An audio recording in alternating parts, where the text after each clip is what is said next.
goddamn fool, Herman, Herman. Claymation looking ass, firing top brass, bottom of your class, oh Herman. Herman, Herman. Stupid, stupid Herman. Herman, no clue what you're doing, oh Herman. Somehow you have a job, working like a slob. No one likes you, Herman, you suck.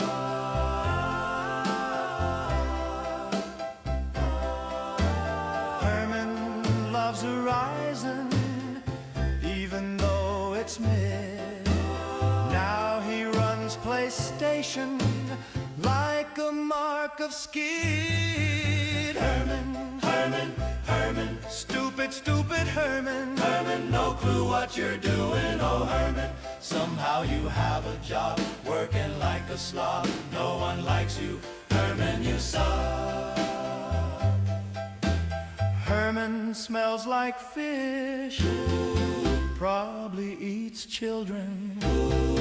I kinda think he's a lizard. A literal rock would be better. Herman, Herman, Herman. Stupid, stupid Herman. Herman, no clue what you're doing, oh Herman. Somehow you have a job, working like a slob. No one likes you, Herman, you suck. Herman, you suck. Herman, you suck. I'm vibing.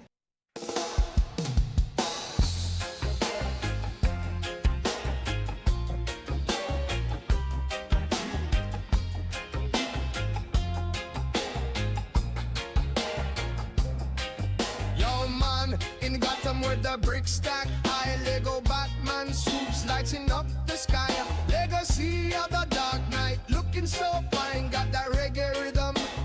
Games divine, click clack, plastic capes in the breeze. Villains trembling, falling to their knees. From Arkham's ashes, a Lego star's born. This game's so hot, it's Rasta reborn.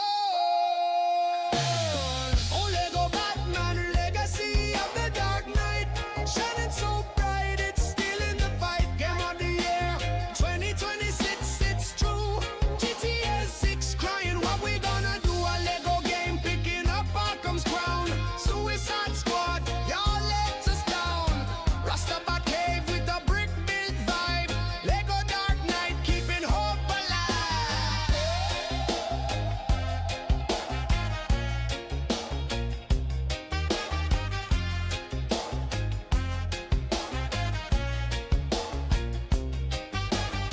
Batarang snapping, built from Lego blocks. Penguins waddling, but he's out of stock. Suicide Squad tried, but he crashed and burned. Should have been like this, man, lessons learned. GTA 6, Vice City's looking shook. Lego Batman's got them shook in their books. A toy game taking Arkham's holy grail. That's the capes winning, that's the funny tale. Oh, Lego Batman, legacy of the Dark Knight, shining so bright, it's still in the fight. Game of the year 2026, it's true. GTA 6 crying, what we gonna do? A Lego game picking up Arkham's crown. Suicide Squad, y'all let us down. Rastabat cave with a brick built vibe. Lego Dark Knight keeping hope alive.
Good morning, ladies and gents. Welcome, welcome, welcome. It's true, Lego Botmon is taking flight. We can hope, at least. We can hope. How is everybody today? How is everybody today? I have a story that I got in my feed. And dude, I thought it was fake. I double checked it. It's real. It's just insane. Here is the first link. Okay. So this, you're about to hear a couple of sentences that I guarantee you never thought would combine. Oh, they took down the second video. Oh, that sucks. Oh, that sucks. Yeah, okay, but it's fine. It's fine. You'll get the point. You'll get the point. Are you ready? Are you ready?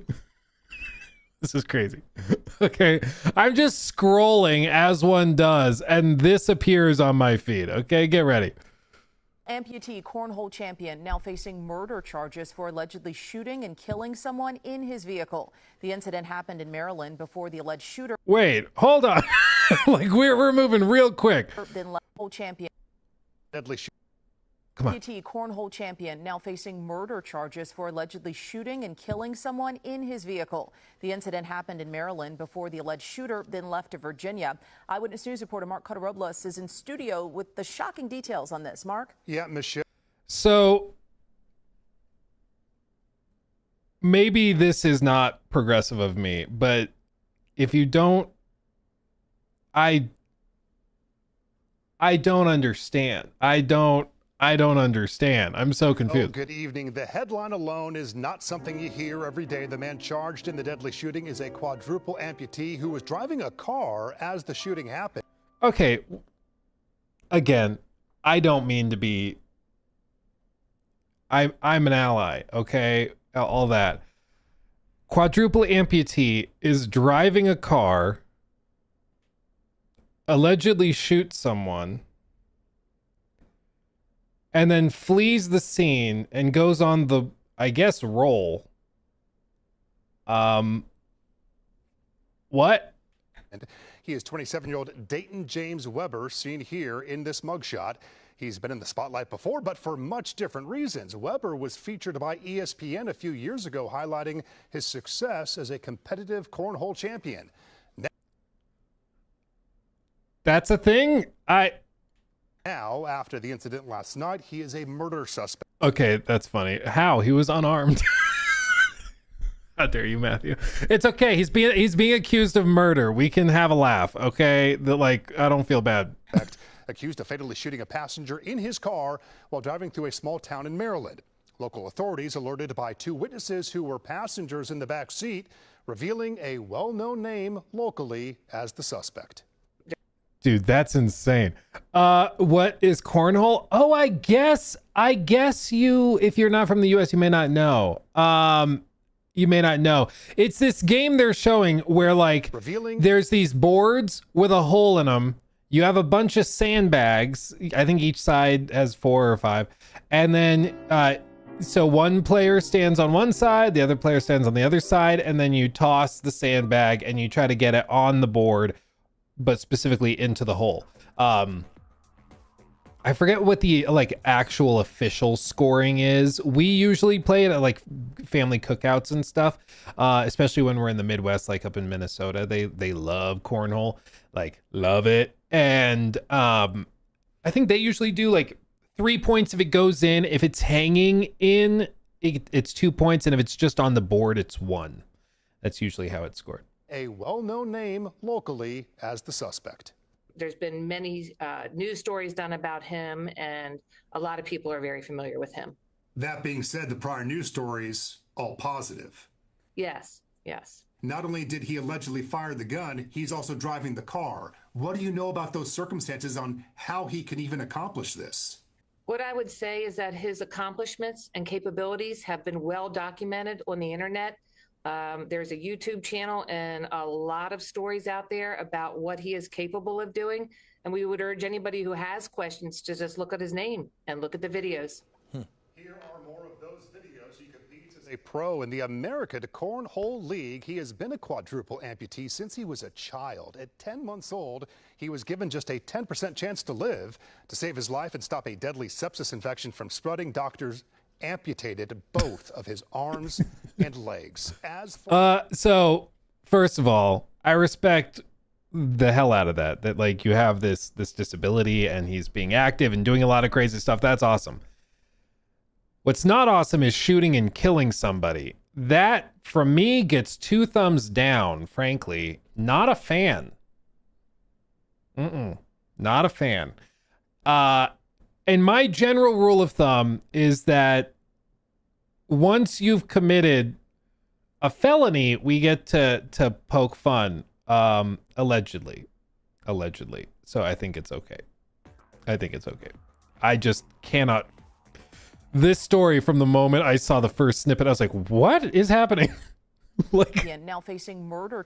Quadruple amputee cornhole champion now facing murder charges for allegedly shooting and killing someone in his vehicle. The incident happened in Maryland before the alleged shooter then left to Virginia. Eyewitness News reporter Mark Cotterobles is in studio with the I can't fathom it. I did look it up. So this is a real story, and there are videos. I had the TikTok bookmarked.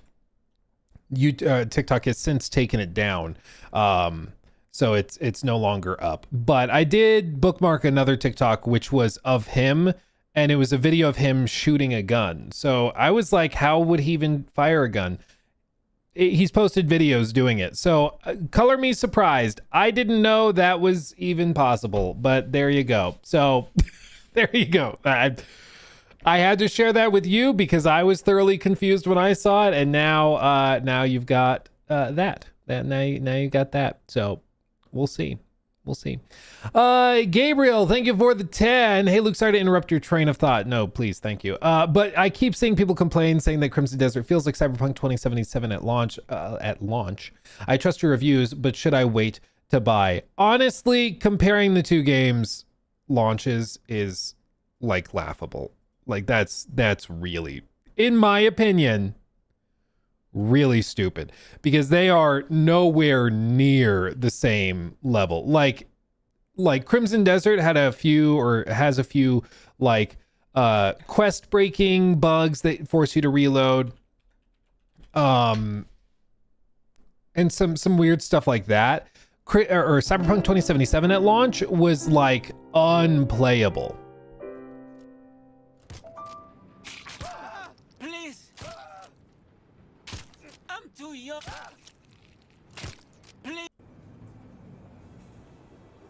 Like, it's just, they were not even close to the same universe of performance. You know, like, it's just not even the same category. So,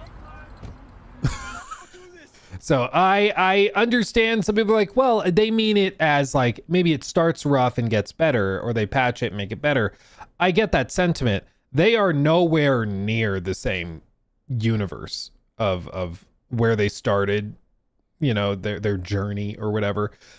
Crimson Desert had some clunky controls, a couple of bugs that would force you to reload, and like, you don't want to play it on a Series S, but honestly, what game do you want to play on a Series S? Let's be honest. Let's just be real for a second. So like, those are its gravest sins and ills. But Cyberpunk was this. I mean, it was like straight up unplayable for millions and millions and millions of players. So no, I would not compare them. I would not say they're anywhere close.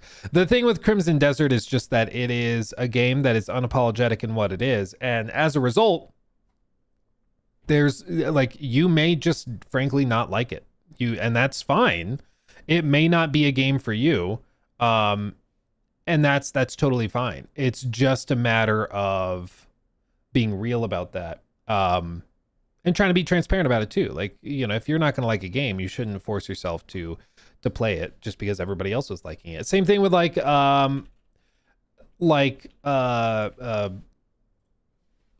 in the day with Elden Ring.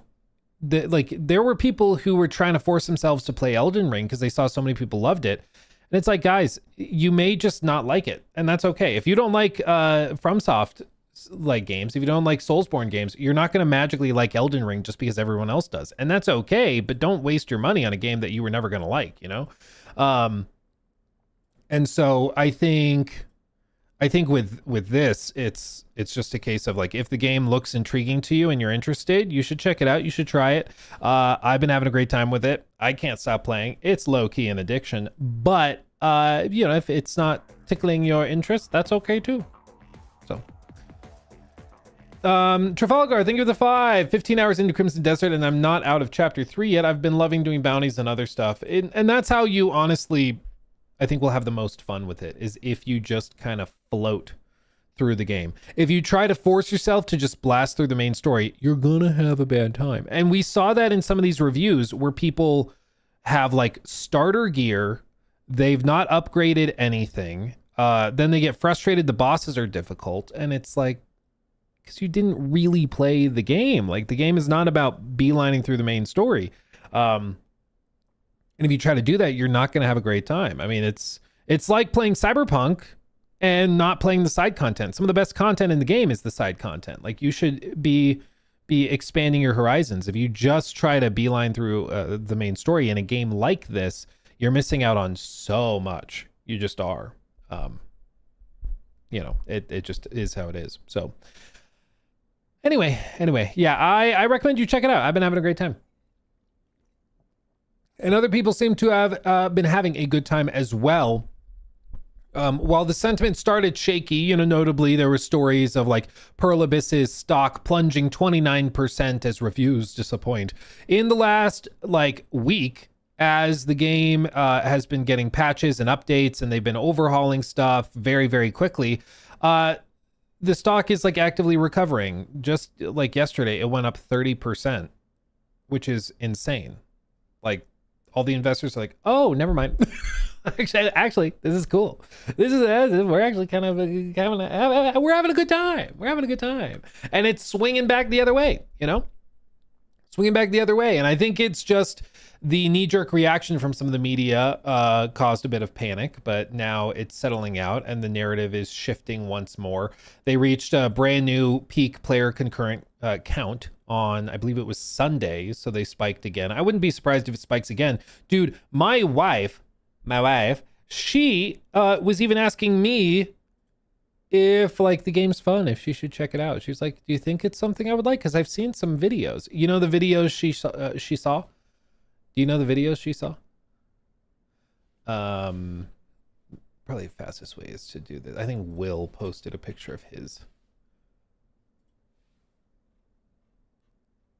Where is it? Yeah.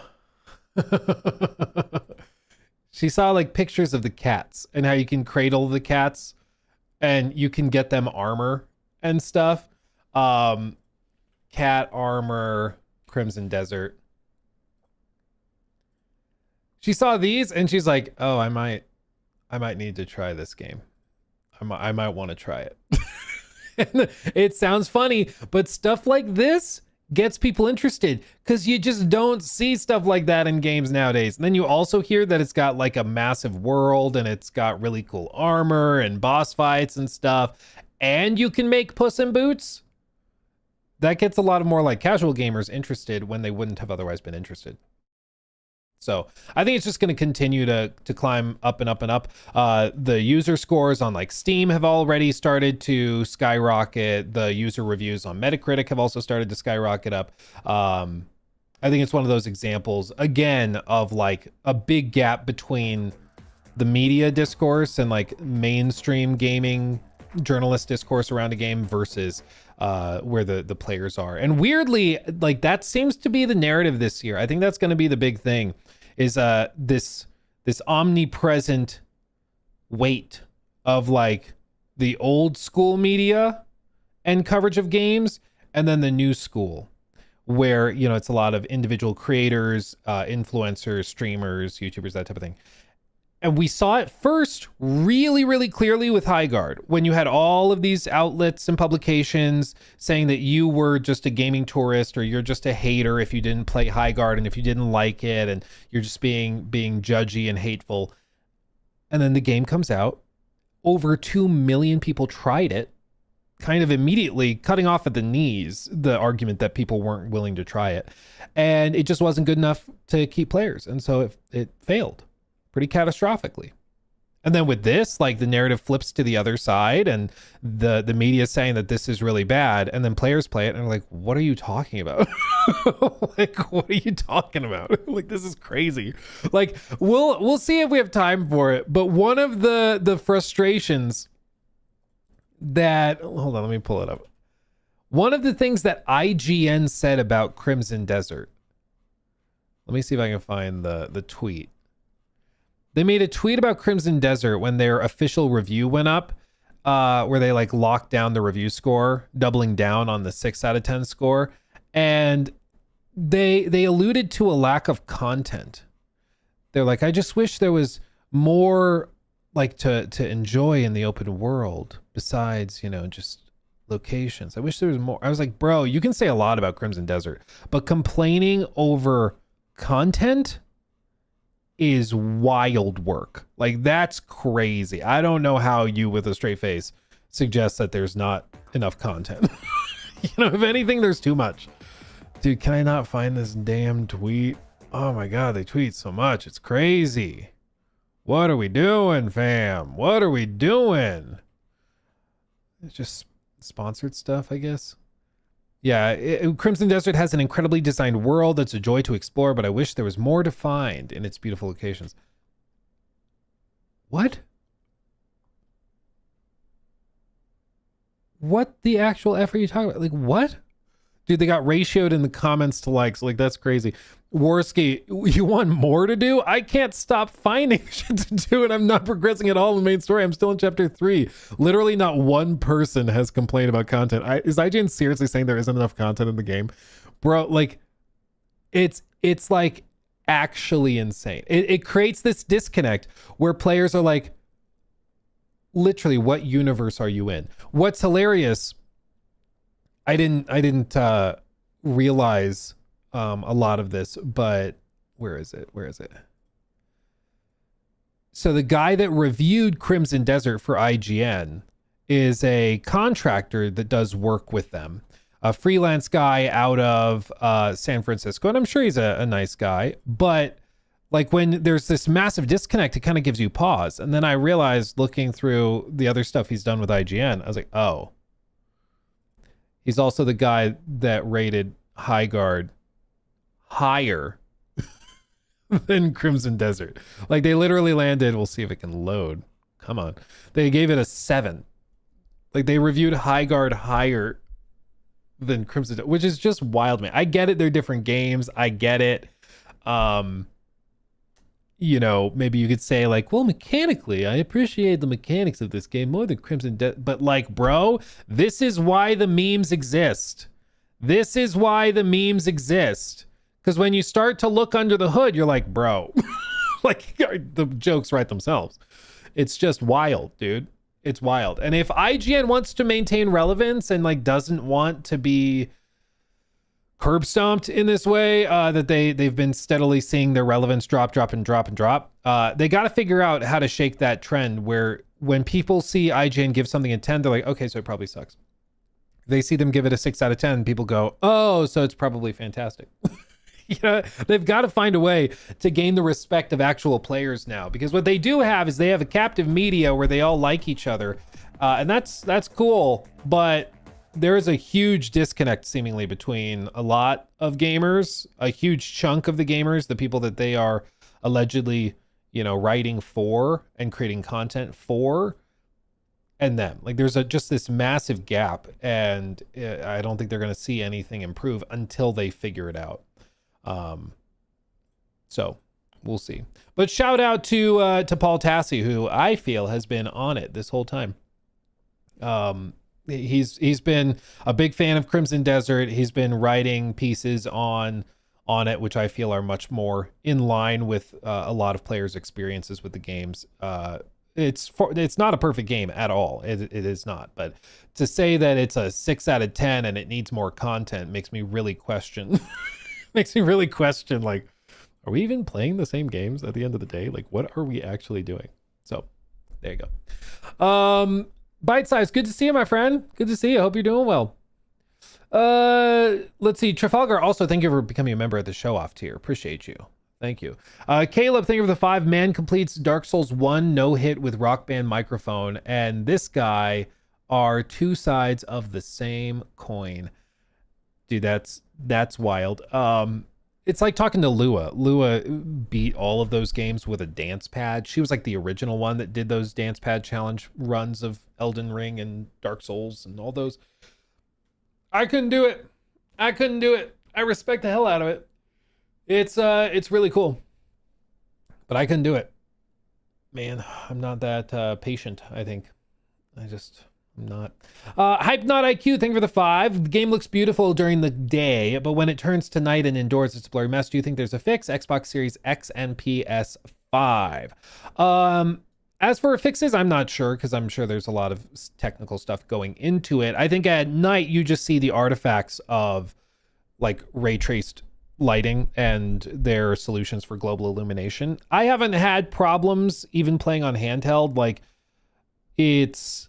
I do know what you're talking about, like the grainy stuff, the artifacting and those types of things. So you do run into problems for sure. I haven't found it particularly disruptive or anything. Just turn on the lantern and you're good to go. But I'm sure they'll continue making improvements. I'm sure. Luke, do you eat beans? Do I eat beans? Look at me. Do I eat beans? Of course. It's almost all I eat. I'm a beanie boy, as they say. A beanie baby, dare I say. John the Tank, thank you for the 10. For me, I just don't have time for a game like CD right now, especially since one of the games I want to beat this year is The Witcher 3. College got in the way of playing it. I'll try CD later. I will say, no matter what, that is a totally fair reason to be like, pump the brakes a little bit. Because this is a game, like, seriously, I think I'm not going to roll credits on until I'm like at 200 hours. I'm getting that vibe, dude. It's like actually insane. It's like actually insane. So I think it's going to be very interesting to see, where it actually lands when I actually finish it and when most people finish it. But yeah, if you've got other stuff on your docket, like if I was in school right now, I'd be hesitant to start Crimson Desert because it will consume your life for months, realistically. So just be ready. Just be ready. Let's see. Tony, thank you for the 5. My Crimson Desert Deluxe Edition pre-order got delayed in the mail. It's now coming in today, and I finally get to play. Oh, dude, I remember the days when I was ordering my games through Amazon, and Walmart was the other big one. And GameStop. I ordered through those 3. And yeah, it happened one time. I think it was Sekiro, where my copy got delayed. And so I like rage quit it and like got in the car on my day off, went into Best Buy where I worked at the time and bought a copy and went home. And then mine got delivered like 3 days later and I returned it. But yeah, I had that happen once and then I was like, I'm not going to risk it again. Probably should, but now it's not like the games are on the disc anyways. Let's be honest. Let's be honest.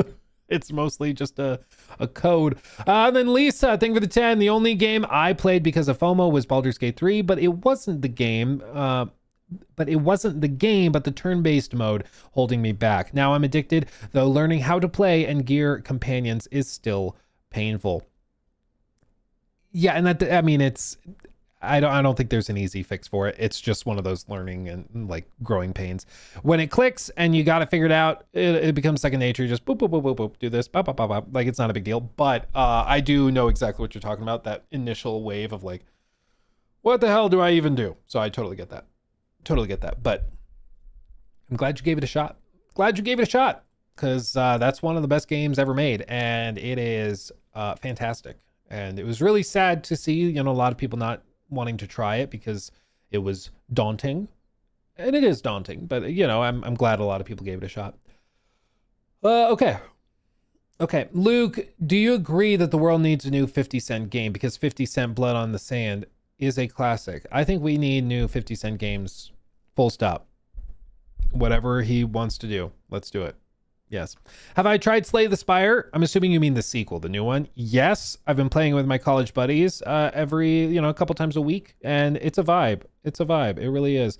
I am still trying to settle on which character I like the most. Because I tend to like, did any of you guys ever play the board game?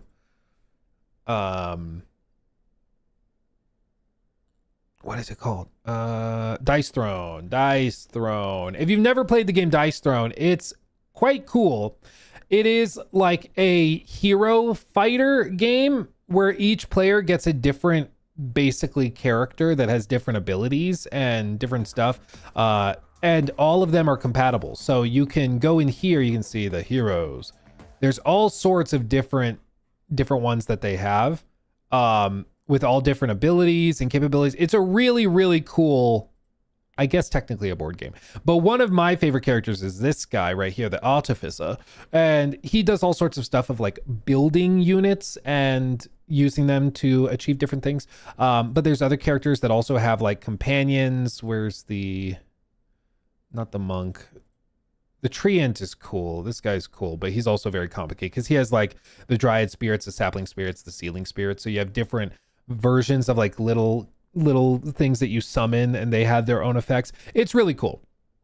It's really cool. But the reason I bring this up in the context of Slay the Spire is because it gives me the same vibes. And so it used to be that we would play games like this with each other, which are, you know, of course, turn-based and have the same kind of dynamics. But now we can play Slay the Spire too, and I've been having a really, really good time. But I usually like the more complicated characters, and I still think there's a lot of ceiling on Slay the Spire, where they could add in a lot more complexity with some really high-level characters that have a lot more things to juggle. But we'll see. We'll see. I'm having a good time with it, though. I mean, and for being early access, you can't really complain. It's really, really good. So I recommend, if you like Slay the Spire, you're probably going to really like Dice Throne. So I recommend you check it out. It's a good time. It's a good time.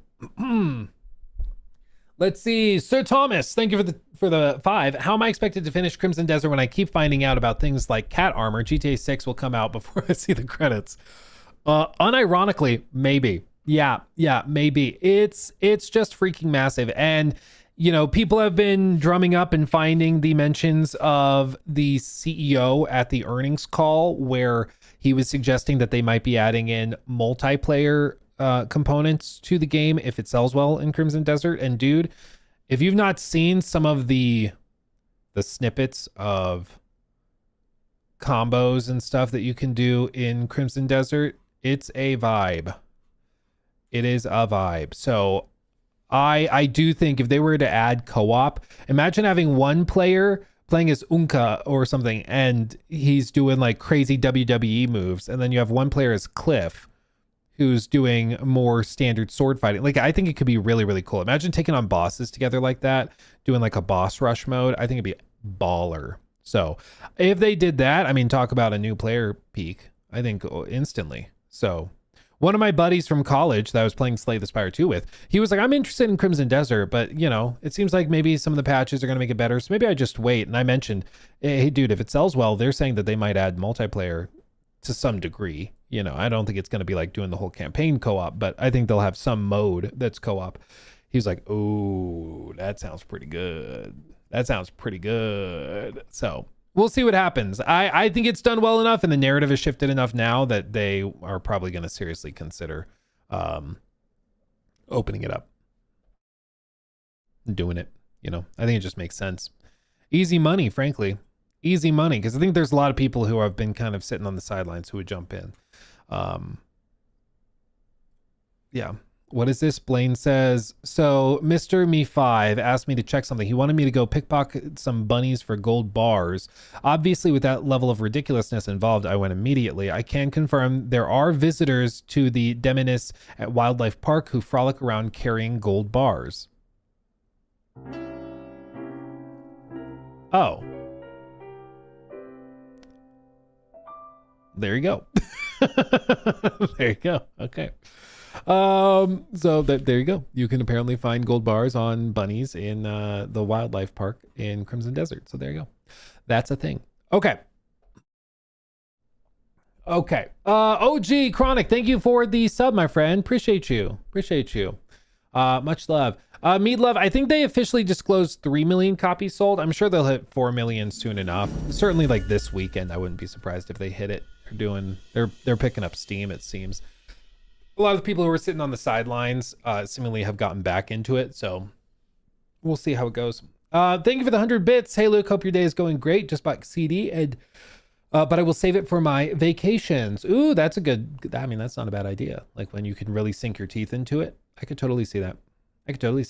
Thankfully, it plays well on at least the Legion Go 2. So like if I was doing another trip where I was just like disconnecting from the universe, I would do that. Like one of my favorite recent gaming memories was we were in the Bahamas, and I wonder if I can find the video. AC Shadows. Yes, this is it. This is a deep cut, okay, guys? Some of you guys were here for this. Rep in chat if you were here for this. This is a video posted January 9th of 2025. I was in the Bahamas when I posted this video, as you can see. Beautiful little oceanside place we were staying. It was gorgeous. I had been horribly sick with the coronavirus, not coronavirus, neurovirus. This, like a good chunk of this trip. So I was turning inside and out. I mean, my body was rebelling. It was bad. It was really, really bad. Shout out to the one dude on the beach down there. But while I was there, the team with Warhorse reached out and said, hey, would you like to review Kingdom Come Deliverance 2? I said, hell yeah. And so they hooked me up with the game a full month before launch. Problem is, I'm in the Bahamas. The Bahamas, the island we were at, Exuma, Bahamas, is this island. It's the island with like the swimming pigs and stuff like that. It's really, really pretty. But the thing with Exuma is that it is in the middle of the ocean. They don't have great internet there. Just being real. But I brought a Starlink Mini. So I hooked it up and I downloaded Kingdom Come Deliverance 2 through a satellite in the Bahamas down to my gaming laptop and my ROG Ally. And I played it while I was horribly sick with norovirus. I played Kingdom Come Deliverance 2, and bro, it was such a vibe. So I was in this tropical paradise, couldn't walk without vomiting, but I was laying on this couch because the AC was broken, because of course it was. And you know, it's like 85 degrees Fahrenheit and I'm playing KCD2, having a ball. It was awesome. It was awesome. And I feel weird that like there were other highlights too, but one of the highlights of my trip to the Bahamas was playing Kingdom Come Deliverance 2 while fighting off norovirus. But that's just what happens when you get a horrible illness on a vacation, when you're stranded on an island with no real medical care. You know, there's not much you can do. Like I remember one point we were like, should we go to a doctor? They're like, well, they don't really do that here. I was like, what do you mean? They're like, well, we have a pharmacy, but like there's not like an urgent care or anything. Like if you need actual medical care, we have to put you on a boat and then you need to go to the big islands over there. It's like, oh, well, like I'm not dying. I'm just like really sick. I probably need electrolytes and maybe anti-nausea stuff. They're like, no. So it was really cool, but I do recommend it when you're not sick with norovirus. With norovirus, without, 2 thumbs up. Honestly, really good time. Really good time. Really cool. But when you're horribly sick, it kind of spoils the whole thing. I'm going to be real. So yeah, playing games on vacation is a vibe, I'll tell you what. Zach, thank you for the 10. Did you see the Rockstar employee on LinkedIn had to remove that he worked there because someone spotted it? Crazy Rockstar fans are looking everywhere to find new info about GTA 6. Well, they have bots that scrub LinkedIn for it. And to be clear, this is not just fans. Investors do it too. Because if you're trying to find out if there's like a delay, that represents a dip in Take-Two Interactive stock. Like if GTA 6 is delayed by 3 months or 6 months, that could be like a 5% dip intraday. You know, that's a big deal. And if you know that's happening before everybody else does, you can short the stock with a redemption of tomorrow and make stupid money. And if you know it's happening, you can do that and make $100 million, no problem, you know? So there's all these investment firms that are trying to scrub for info that would suggest maybe delays happening or isn't happening, because that offers information that gives them a real competitive edge. So it's not just gaming like, you know, Redditors or 4chaners. It's also investment firms, you know, because that represents big money if they can figure that out first. So yeah, it doesn't really surprise me. Doesn't really surprise me. I'll tell you what. What's the treatment for a virus? Sleep, I think. Well, for that one, it was just write it out. So it was with the norovirus thing. It was that the first day you just felt really bad. The second day you were turning inside out. You couldn't really walk or do anything.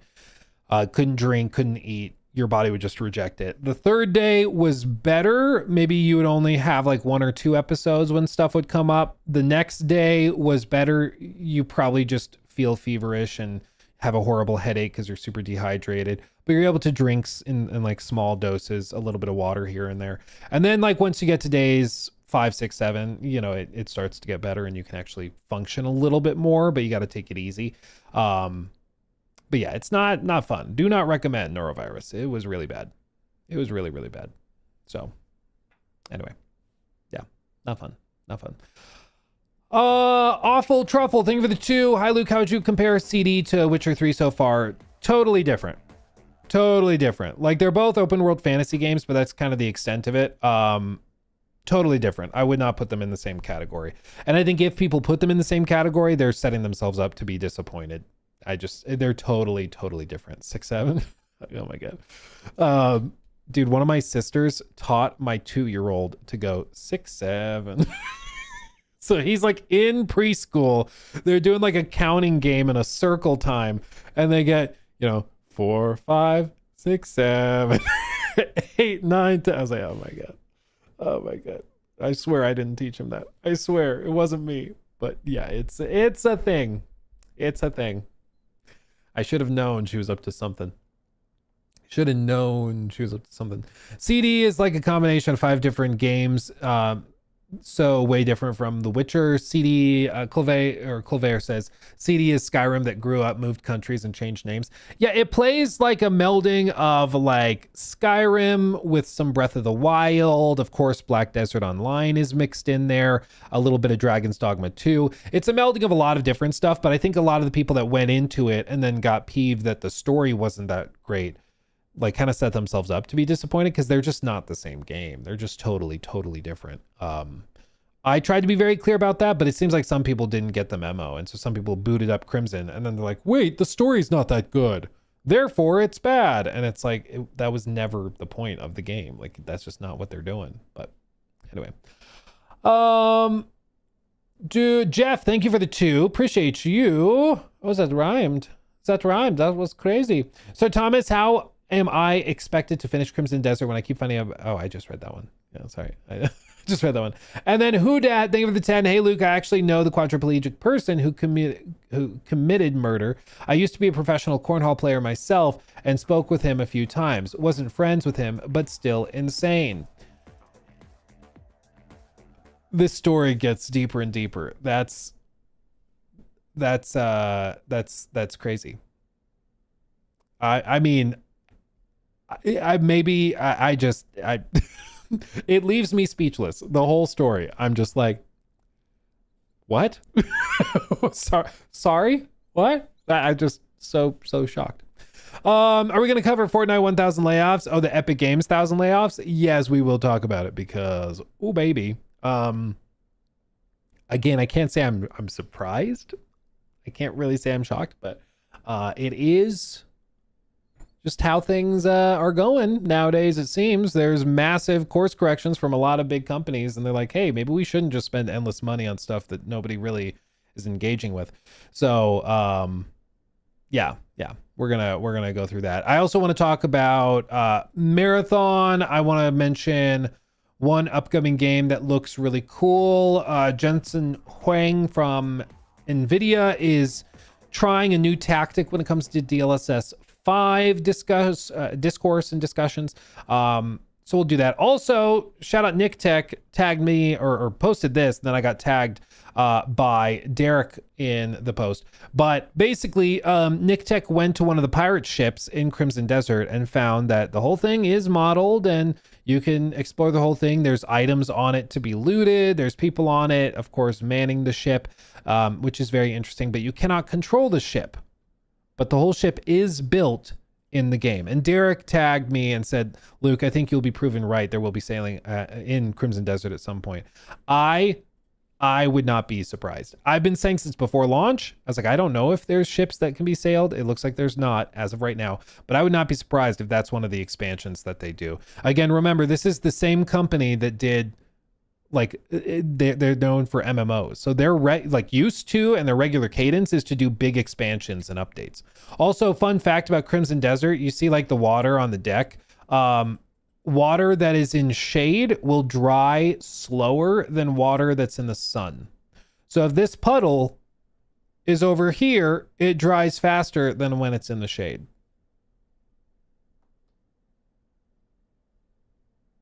Because why not? Of course. Sure. It's just crazy, dude. There's so much. But we'll see what they do with expansions. I think they're just trying to get the game solid, and then they're going to go from there. But I wouldn't be surprised at all if they have some big expansions coming. But okay, let's talk about Marathon real quick. Okay, let's talk about Marathon real quick. News segment.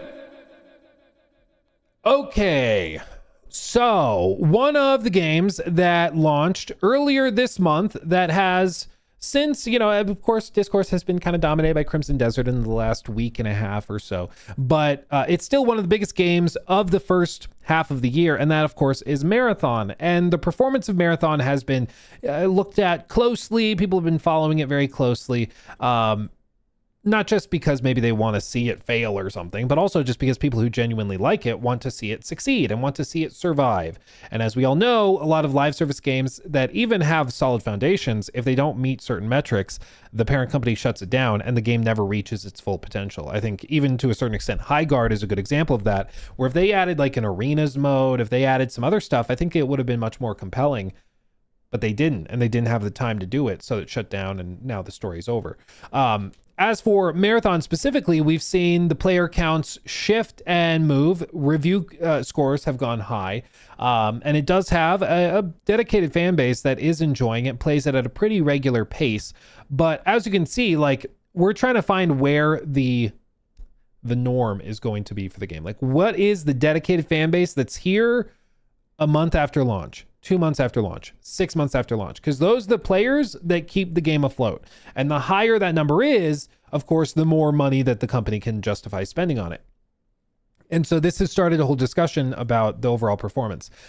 Forbes, Paul Tassi, wrote an article on this very topic saying, a Marathon reality check. It's a good game, but it's not a hit. And this surprisingly has caused much triggering and gnashing of teeth, but I think that it is according to the data that we have, it seems like a fair estimation. So new estimates came in from analytics firm Alinea yesterday about Marathon's player base and revenue, painting a worrying picture about the game's performance. I verified with sources that those numbers were close to the actual figures at Bungie. That is not good news. There is some positivity, mainly related to the game's quality and reception from current players. Marathon has an 89% score on Steam, where 70% of its players reside. The Alinea report details large swaths of players who have already invested 50 to 100 hours in Marathon despite its launch just 2 weeks ago. Many are hooked, which is true. Like, a lot of people are eating it up.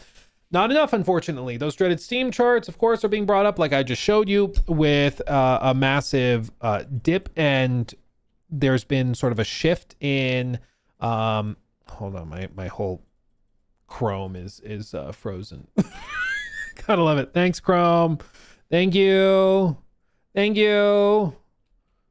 we go. Okay, now it's working. It's been doing that recently. Has anybody else been having Chrome problems? Maybe it's just me. But this is important, and normally with some games we would look at like the Steam numbers with a little bit more like, it's not painting the full picture.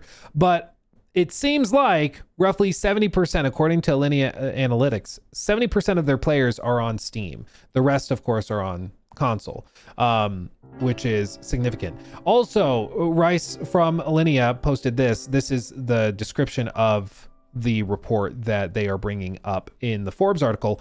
Marathon has sold 1.2 million copies across Steam, PS5, and Xbox, according to the estimates. It hasn't exactly made the splash Sony and Bungie wanted, even if the game underneath the surface is a masterwork of design.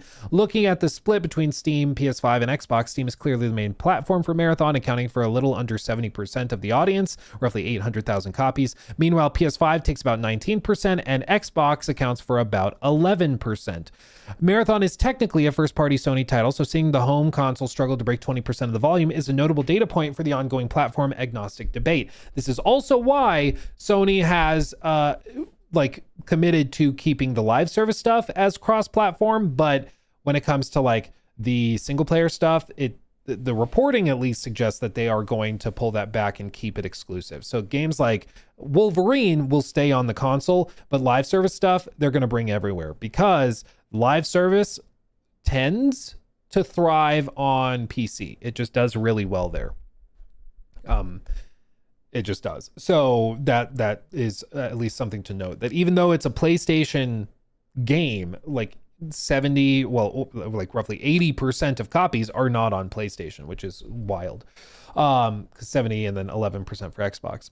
Marathon is technically, okay, just read that one. One topic that came up in a lot of conversations at GDC this year was why Marathon hasn't hit the same stratosphere as Arc Raiders. On paper, they're both extraction shooters, and Marathon has the Bungie pedigree, the house that built the gold standard for gunplay in Halo and Destiny. My answer, players understand the Arc loop within 30 minutes, while Marathon's UI acts as a massive filter, chewing up newcomers and spitting them out before they can experience the depth of Bungie's signature gameplay. I do think the UI is a component of it. I also just think, and maybe this is just like the YouTuber in me, but let me know in chat if you agree. I think cinematic moments are important for the modern gamer. It doesn't mean that your game has to be purely cinematic and big set pieces and stuff like that, but I do think that the average player, especially like the mainstream player, really, really likes big set pieces that are crazy. A great example of this is, like, do you remember when we first saw the Titan in Helldivers 2? When these stories started to break and people started to experience the Titan for the first time, these moments where you're just playing and then you see a massive behemoth come up from over the other hill, like, it was exciting, it was cool, it was a moment you wanted to share with your friends. Like, oh my God. Like that's what I mean with like cinematic moments that are just huge and crazy and are like, oh my God. Those are the moments I'm talking about. Marathon, in my experience, after playing a good chunk of it, I've had very, very few cinematic moments that are really, really exciting to that degree. You know what I have had in like Arc Raiders, Leaper. This is one of those moments. Do they have the audio from that? How high you can leap. Oh my God, very high. Oh, that's amazing. Oh my God. Whoa, that's amazing. That's something I've not had that feeling when playing Marathon. It just doesn't hit. There's a lot of bots that are engaging and really, really like compelling and like, oh, this is a good gunfight, this is a cool environment, this is a cool set, like whatever. But that level of like cinematic, what the fudge is happening, that I haven't personally experienced. There are some cool ones like the big book ship thing. That's cool. There are some cool moments and beats that you do hit. Don't get me wrong, but a lot of those are stacked later in the game, or they're very, very few and far between. And I think the modern live service player really connects with those big cinematic moments because it makes it exciting. It gives you something to like look forward to experiencing. Marathon doesn't really have that. And then I think when you stack onto that with, the other stuff with like UI being kind of clunky to navigate, the gameplay loop being a little bit more rigid, I think that all kind of compounds into something that causes more casual players to fall off and the hardcore players to stay for sure. But that's certainly been the gap, is that a lot of the more casual extraction shooter players, they've seemingly stuck with Arc Raiders and have not drifted over to Marathon. I think there was a chance that they would, but it seems like they just haven't. On Steam, Marathon's average player count.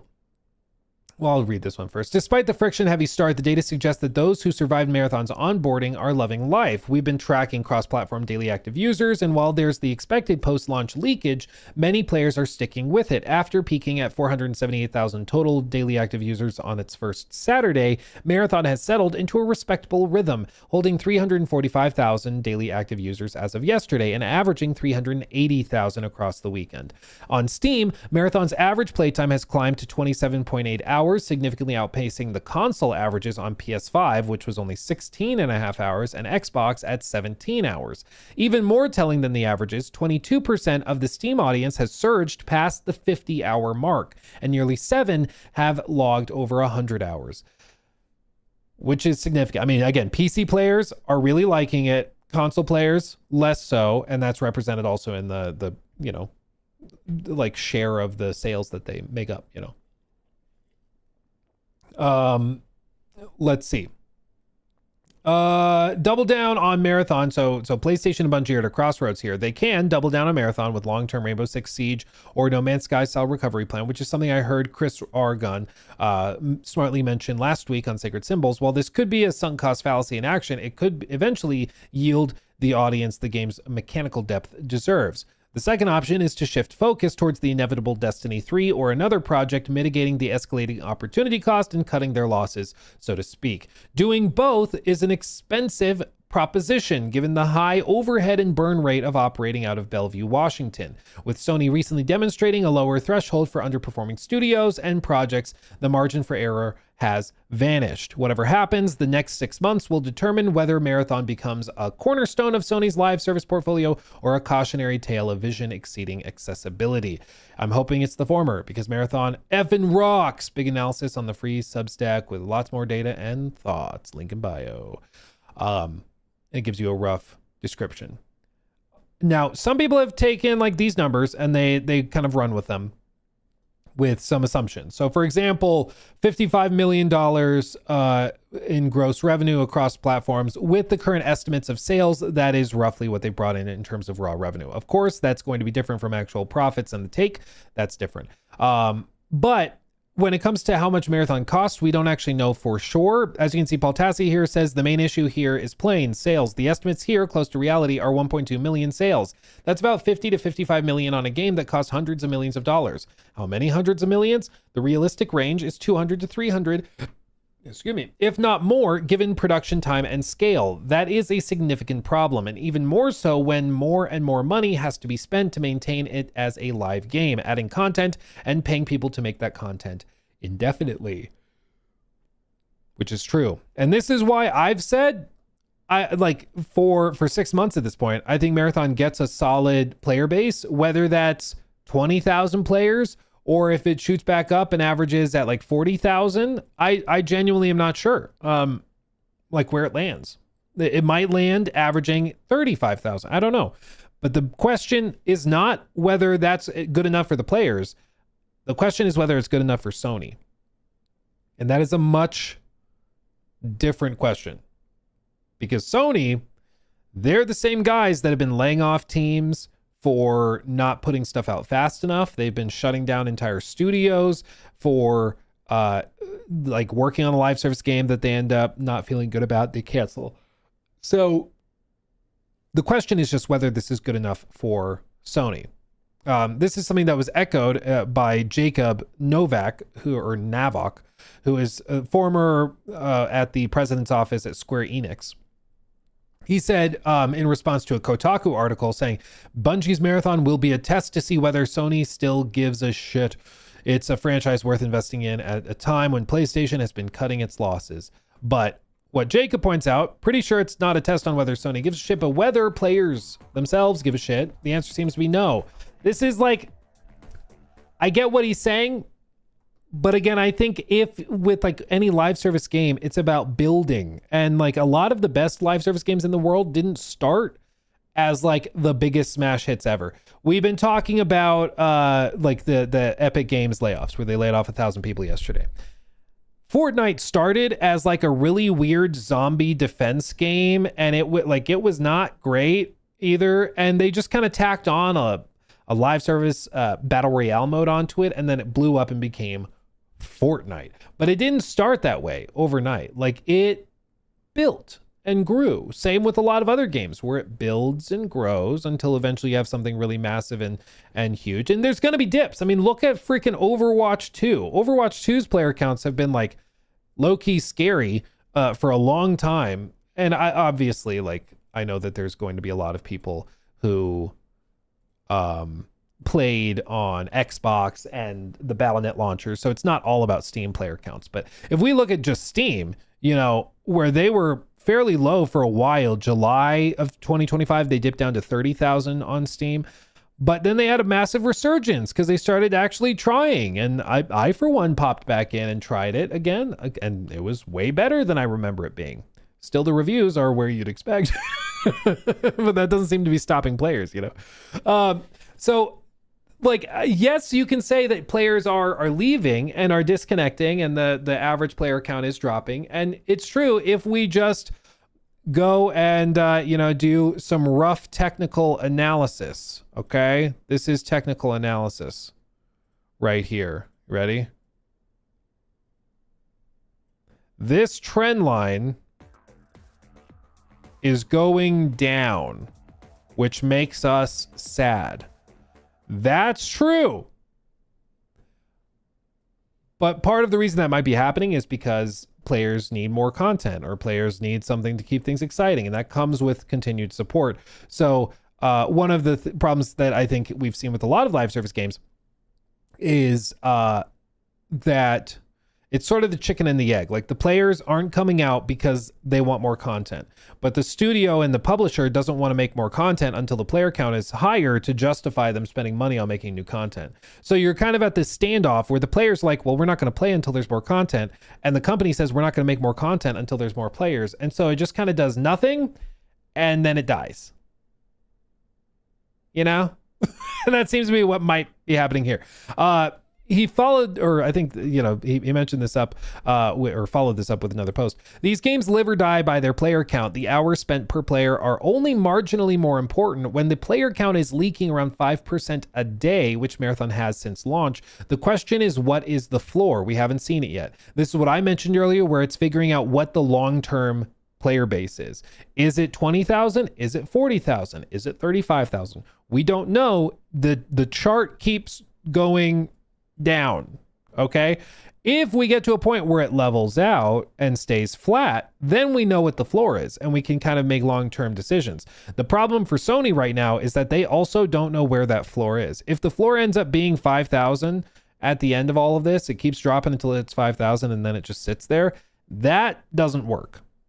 I don't think that would surprise anybody. That doesn't work. You can't have a multi-billion-dollar studio working with like 5,000 to 10,000 players. It just doesn't work. So they don't want to greenlight massive spending if that's where it's going to land. If it's going to land at like 40,000, that might be workable because that also probably represents, you know, another 20,000 on other platforms. Maybe you're above 50 to 60,000 total. That could work. But again, we just don't know where that floor is. And that's the problem right now for Sony is it's like, you don't want to spend money on something if the floor ends up being 5,000 and it doesn't matter anyways. 55 million earned on an estimated $400 million cost is a major hill to climb. Even if you think it's a $250 million cost, it's a major hill to climb. Plus, we now have ongoing running costs adding to those totals. It's unclear what brings these numbers to a place where they can break even monthly and then start to recoup on the loss. If you want to do that, you have to lower your monthly cost to start. Almost no games have recovered from this level of deep revenue hole. Cyberpunk and No Man's Sky do not count. Their studios took in enough in the initial launches and had the cash balance to float recovery. Radically different economics. My point is, Bungie as it stands is probably sitting deep in the red, even with Destiny money still coming in. Well, and we know from other reporting that Destiny was missing revenue targets by as much as 50% for quarter after quarter after quarter. And we don't know what they've been doing in the last year, but I'm guessing Destiny has, I don't think it's magically making more money than we knew about, you know, like it's just not. So I do think that Bungie, in terms of the finances, is on shaky ground. If I worked at Bungie, I'd be brushing up the resume sooner rather than later. It always perplexes me when people are caught off guard with layoffs when player counts are down. Your work being good doesn't mean much when the market says no thanks. This, unfortunately, is sort of, a major takeaway of modern live service stuff. You can make the world's best multiplayer game, but if nobody likes it, nobody wants to play it, that just is how it is. You have to make a product that's good and that players want to engage with, either with their time or money, or hopefully for the studio, both, So where does all of this leave us at the end of the day? Well, I think it's kind of like Paul mentioned, the idea of some sort of potential Cyberpunk or No Man's Sky turnaround doesn't really apply here. First, the game is already good, and attempting to expand it to a more casual player seems like a ship that has mostly sailed, and if anything, would just upset its core player base, which has stuck around. Fundamentally, Marathon is not like Cyberpunk and No Man's Sky with loads of missing promised features or huge technical problems. Exactly. Like, Marathon is Marathon. It runs well, gameplay's pretty tight. It's just that some people either don't like the art direction, which you can't change. They don't like the UI, which you can change, but it's also tough to overhaul it when the UI is tied to the art style so much, so it's easier said than done. But like, even that, like, I'm not convinced that the vast majority of players are leaving because they didn't like the menus. I think it's just that they didn't find the game loop that compelling. They played a few matches and were like, and they went back to Arc Raiders or whatever else they're playing. And overhauling a gameplay loop means probably new maps, new modes, new enemy types, new objectives, and things like that. And that is doable. You can do that, but that's expensive. It takes time. And even then, it's not a guarantee, because you could have that in the game. But again, if the players don't show up to play it, it doesn't really matter. And the question is, can you even get players to come back at this point if they've already decided it's just not their thing? It's a tricky position to be in. I think, as some people point out, Paul mentions, there are some saying these numbers are good for a hardcore niche extraction shooter, but 5+ years and hundreds of millions of dollars spent earning $50 million at launch window is not a good result for the game or Bungie, even if a lot of players like it. And this is the thing, like, you can love the game, but when we're talking about the industry and what Sony's going to do, I struggle to look at this through a lens where Sony is pleased with how this has gone. Like, considering where they were last April, I think they're pretty happy, because I think genuinely if they had launched in September, they wouldn't have made 50. I think they would have been lucky to make 5 million. Like, I think that would have been disastrous. So by giving it some time, they did recover some and make some decent, money up front. But this is Bungie. Like, this was a studio that is massive. This is a big team in a very expensive part of the world. And they spent a lot of money and a lot of time on this overall. And 50 million just isn't going to cut it. And as with all game launches, they start out with, a big spike in revenue. This is like our timeline. They start out with a big day of sales, and every game on Earth will see it drop and level out. Maybe you have a sale occasionally, you have an expansion, and then it goes back down to this with occasional bumps. Right now, it seems like Marathon is like right here. So I don't see a huge influx of players or cash unless something massive happens. And that's just where Sony's going to decide if they think the odds are high that happens and if they want to stick with it. Now, he mentioned the sunk cost fallacy, which is important to remember, because that is something we've seen with some other Sony projects where the writing is on the wall. Notably, there is another game from Sony that I don't think anybody is expecting to do well. Like, I don't think anybody's expecting this to explode into popularity. After the reveal, I don't see this magically becoming Fortnite 2, So I'd be surprised if it does. But apparently they are still working on it. The team and studio is still, full speed ahead, and they're still working on it. And so for some projects, Sony is willing to give them more runway and time and money and resources, even when everybody else is like, I'm not sure what you're seeing in this. They will commit to it and they'll stick with it. It's just a matter of what they see in it. And what I've learned from Herman Holst is that I don't know what he sees in things, okay? I don't get it. Most of the stuff that he's most excited about, I find baffling. I don't get it, okay? He is willing to die on so many weird hills. I just don't understand. I don't get it.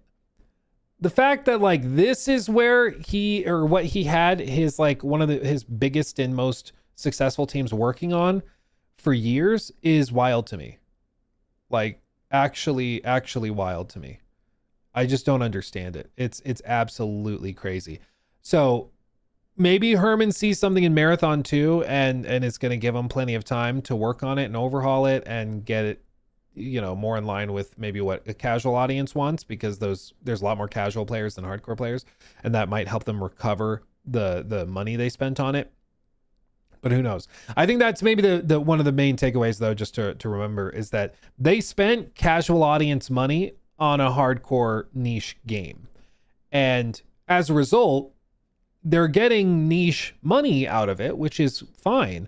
But when you spend Destiny levels of money on the game, it like the economics don't work out. It just doesn't line up. So we'll see. Herman never ceases to surprise me, but yeah, if I was at Bungie, I'd just be worried that Sony is not pleased with how it went, and I would be I'd be cautious. You got to be careful. How is Herman still in charge? I don't know. I would think because bear in mind, he spent 3.7 billion on Bungie. He spent allegedly 400 million on Concord. He spent hundreds of millions of dollars on all these other projects. The Last of Us Online, the God of War live service game, Blue Point working on stuff, Sony Bend working on stuff, years and years of work that goes absolutely nowhere. In addition to the games that were never announced and never revealed. He did all of this, which probably amounts to well over $5 billion worth of spending to get Helldivers 2.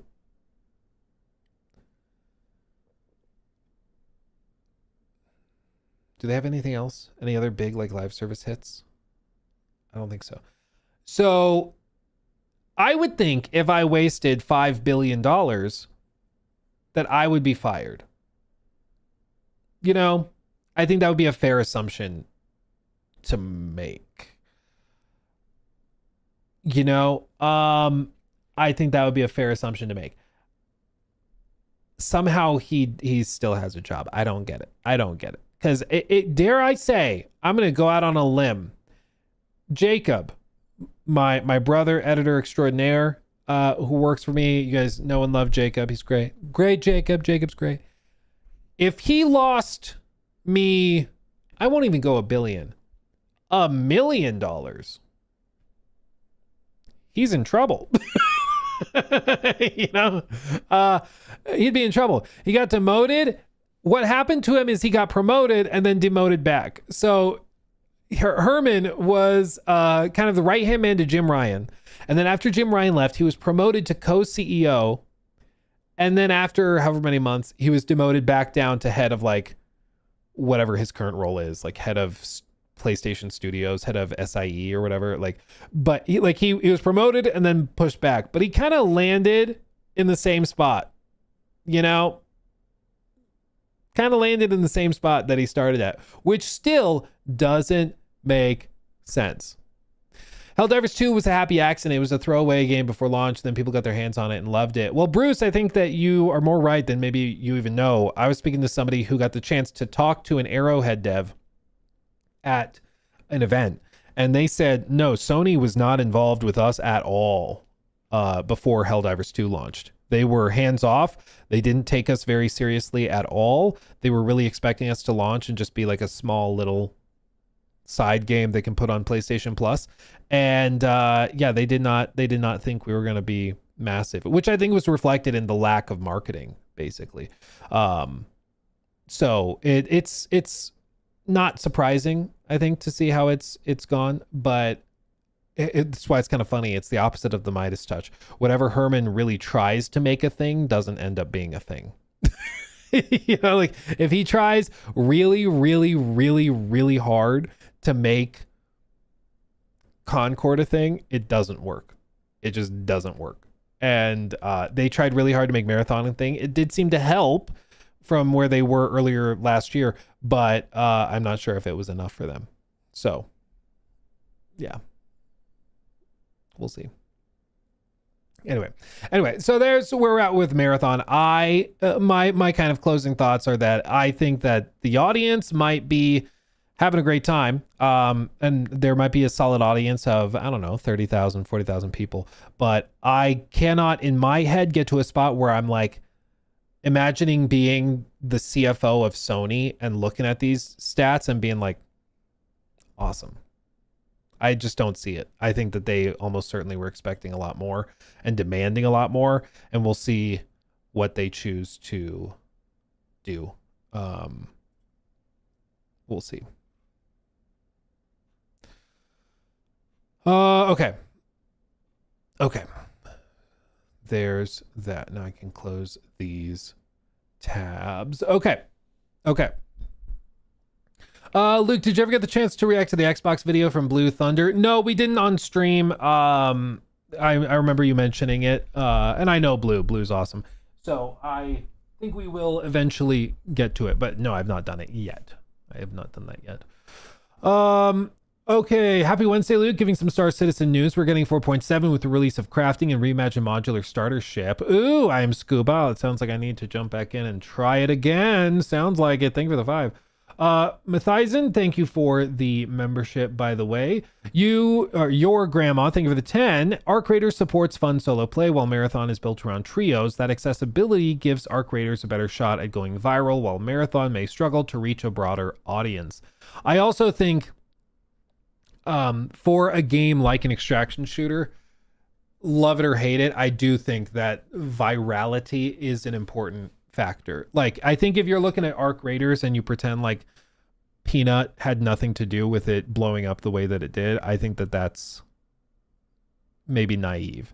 Was Arc Raiders going to be successful without Burnt Peanut? I think so. I don't think it would have blown up the way that it did with the casual audience if they had not had basically a mascot to blow the game up into something huge. But that's like a 1 in a billion chance that happens for your game. It happened with Fortnite too, with Ninja. I mean, he had all of the 12-year-olds coming around and playing the game because they saw the clips and they were hanging out in chat and stream, and you know, it worked for it. Even like Warzone had that. I think maybe, who are the big guys with Warzone? Was it Tim the Tap Man? Nick Merckx was big. Cloaksy was big there. There were a bunch of streamers that were big on Warzone, but I think you need Shroud. Was he big into it? Dr. Disrespect. Yeah, I actually do think he was big right around that time playing Warzone. So I think you are right. But yeah, I think it's just there's an impulse to maybe reject the idea that those big streamers have a big impact on the success of a game like that. But I do think it does make a difference. I think that was kind of their secret weapon. The problem is you just can't force it. When you try to force it, either with a sponsored stream or something, it feels synthetic and fake, which is why when Peanut went and did some sponsored Marathon streams, it didn't work. Like, the audience rejected it. You know, it just didn't work. So I think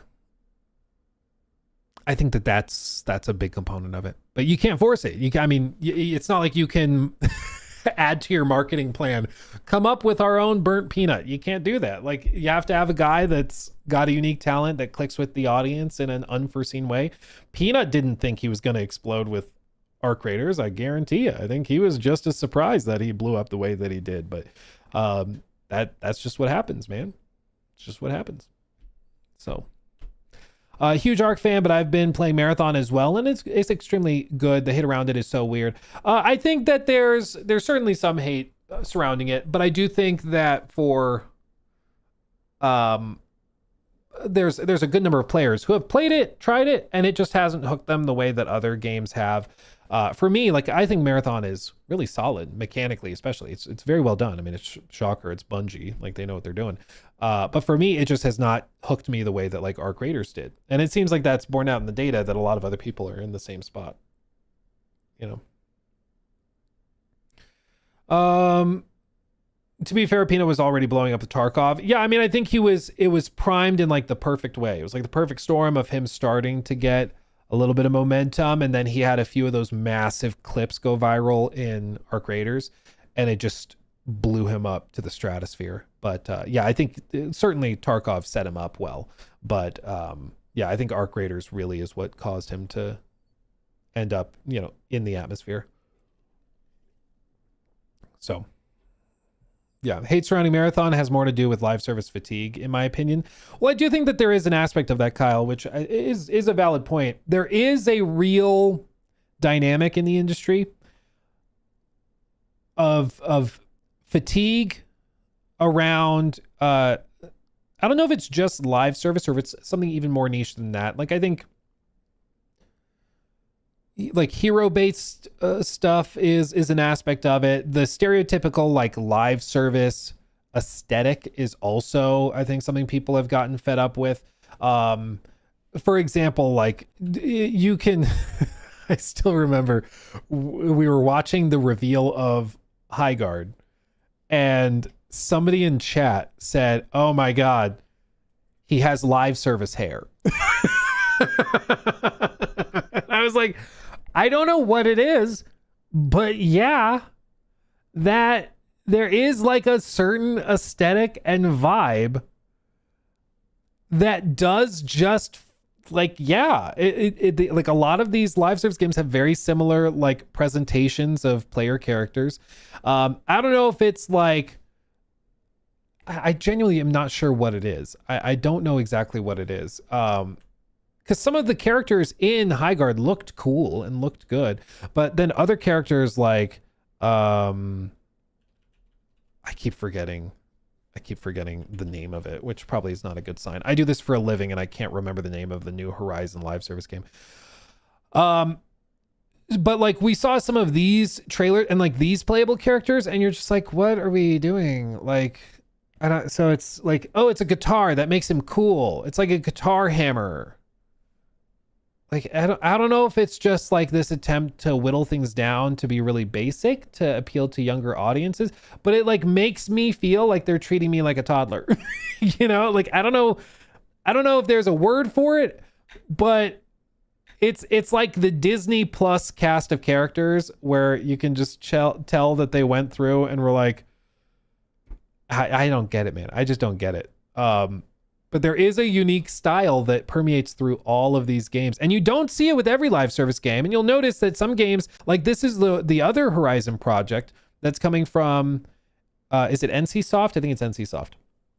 And this looks way better. Like this actually looks like Horizon and looks interesting. Like I'm interested in this actually. I think this could be fun. This is what I thought Guerrilla was working on. This is what I thought we were going to get. It is not. But like, look, the actual like movement mechanics that look crazy and zippy, extended gameplay, so we can tell what it actually is. It looks like actual Monster Hunter, but Horizon. Like this looks baller, but this doesn't fall victim to the same like weird red flags that immediately pop up with so many of these Western live service games. I don't know if it's just the Fortniteification. Some people have said that. Some people call it the Overwatch effect, where everybody's trying to do the Overwatch thing.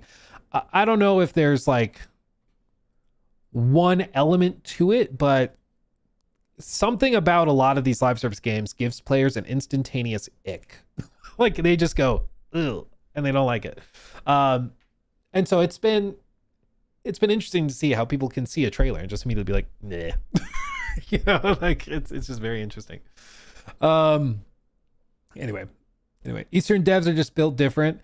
Is the word you're looking for infantilizing? Well, it's not like, it's not quite there. Like one game that after Crimson Desert, I don't even know what to say, man. I don't know what to say. This might end up being amazing. This might end up being totally bizarre. But the developers of Crimson Desert, their next like big game is called Doki V. This art style to me is what I think of when I think of like infantilizing. I don't know what you call this art style. I don't know what this is. I find it like low-key unsettling. Maybe, you know, it ends up working better because this trailer was like 4 years ago, so they haven't shared much about the game in recent memory. But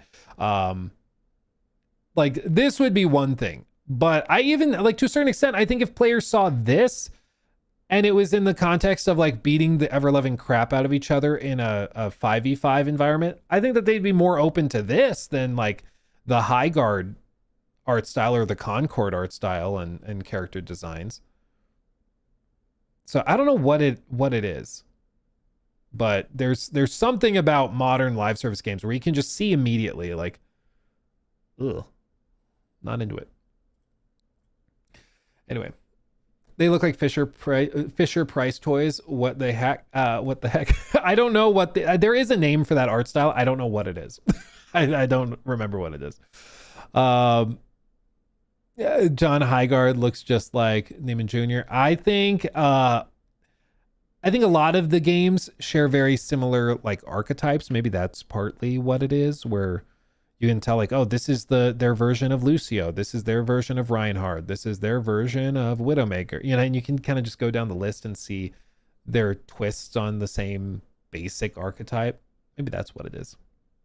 Chibi realism. What do you think that game looks like with DLSS 5? That's my question. Oh, man. Real quick, we have a small follow-up to a story that was big about a week and a half ago. Nvidia's DLSS 5, of course, made the rounds last week. Lots of discourse around it. Next generation graphics, baby, is what we're told, even though it kind of makes everybody look like they have an AI slop filter put over top of them. Some of the AI bros got mad triggered at those comparisons, saying, no, it's not actually doing that. It's not just a filter. It looks like one, which is all that really matters. If it looks like an AI slop filter, I'm going to say it looks like an AI slop filter, okay? Like, it just does. It just does, okay? I don't care how you're getting there. It just does. Now, there was further updates and reveals where it sounds like it actually is much more that than we initially thought, that it's using just like 3D motion vectors and then it goes through a filtration layer. And so it sounds like it's much more of a filter than they initially let on. Initially, they were trying to say that, no, it's actually just recalculating light. It sounds like it's not actually that simple. But there's been some other updates as we've gone through this, including a pivot from the CEO that shows he's changing his approach with how he talks about all of this. The other tidbit, just to mention at the outset, is that apparently most of the devs at Ubisoft and Capcom did not know about DLSS 5 until they saw it on Twitter, just like you and me. So this was not something that like the team was super excited about. When like Todd Howard said that everyone, you know, when we put this into Starfield, it brought the game to life and really excited us. Apparently it was basically just Todd and maybe one or two engineers at the top. It was not something that the whole company was aware of. They probably would say that that was because of NDAs. It was not public, so they didn't want to tell the whole team, which fair, but also I think it was kind of convenient because I think most of the artists that worked on the games probably would not be too thrilled with it. All of this came to a head when, of course, Jensen Huang, the CEO of Nvidia, was asked a question about DLSS 5, and this was his response. And this is the thing we're going to mention today because this is what he's basically walking back. Since DLSS 5 was revealed yesterday, there's been a pretty vocal response from some of the gaming community that the technology appears to make things very worse. Basically, if you are having trouble hearing, he's asking a question. Since DLSS 5 was revealed, there's been a lot of discourse in the game community that makes the games look worse, homogeneous, or only show Nvidia's view of how games should look. How do you feel about that?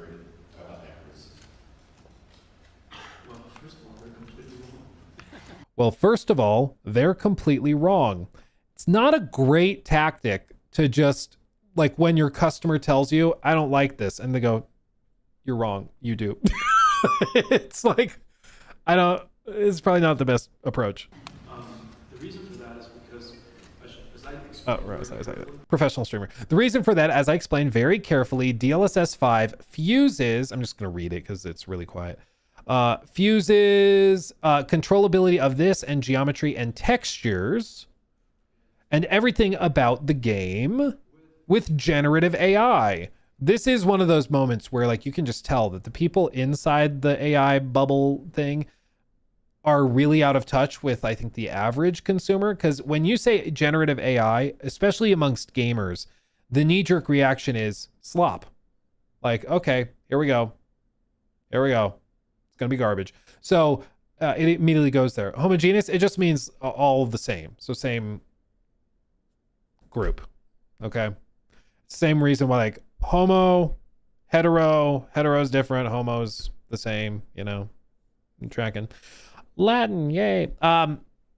But when he's saying stuff like, you know, even mentioning generative AI, it's like, bro, when you're talking to gamers, I would not bring that up because that gets gamers pissy. I wouldn't do that. You could still fine tune the generative AI so that you can make your artistic style.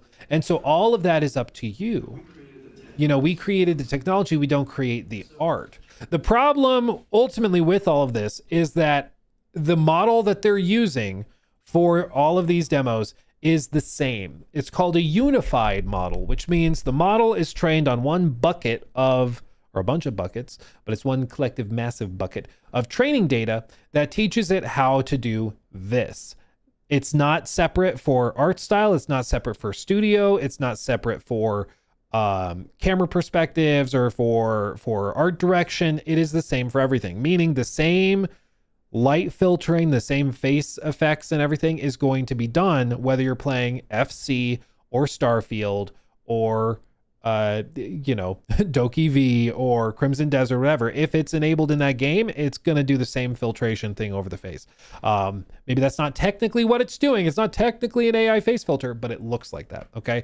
That's why a lot of people are worried about it looking homogeneous, because it's going to be the same training data. It's the same process being applied to everything. So all of the games will start to just kind of look the same, right? Now, what's changed? What's happened? Well, Nvidia's CEO now says he gets where the DLSS 5 outrage is coming from.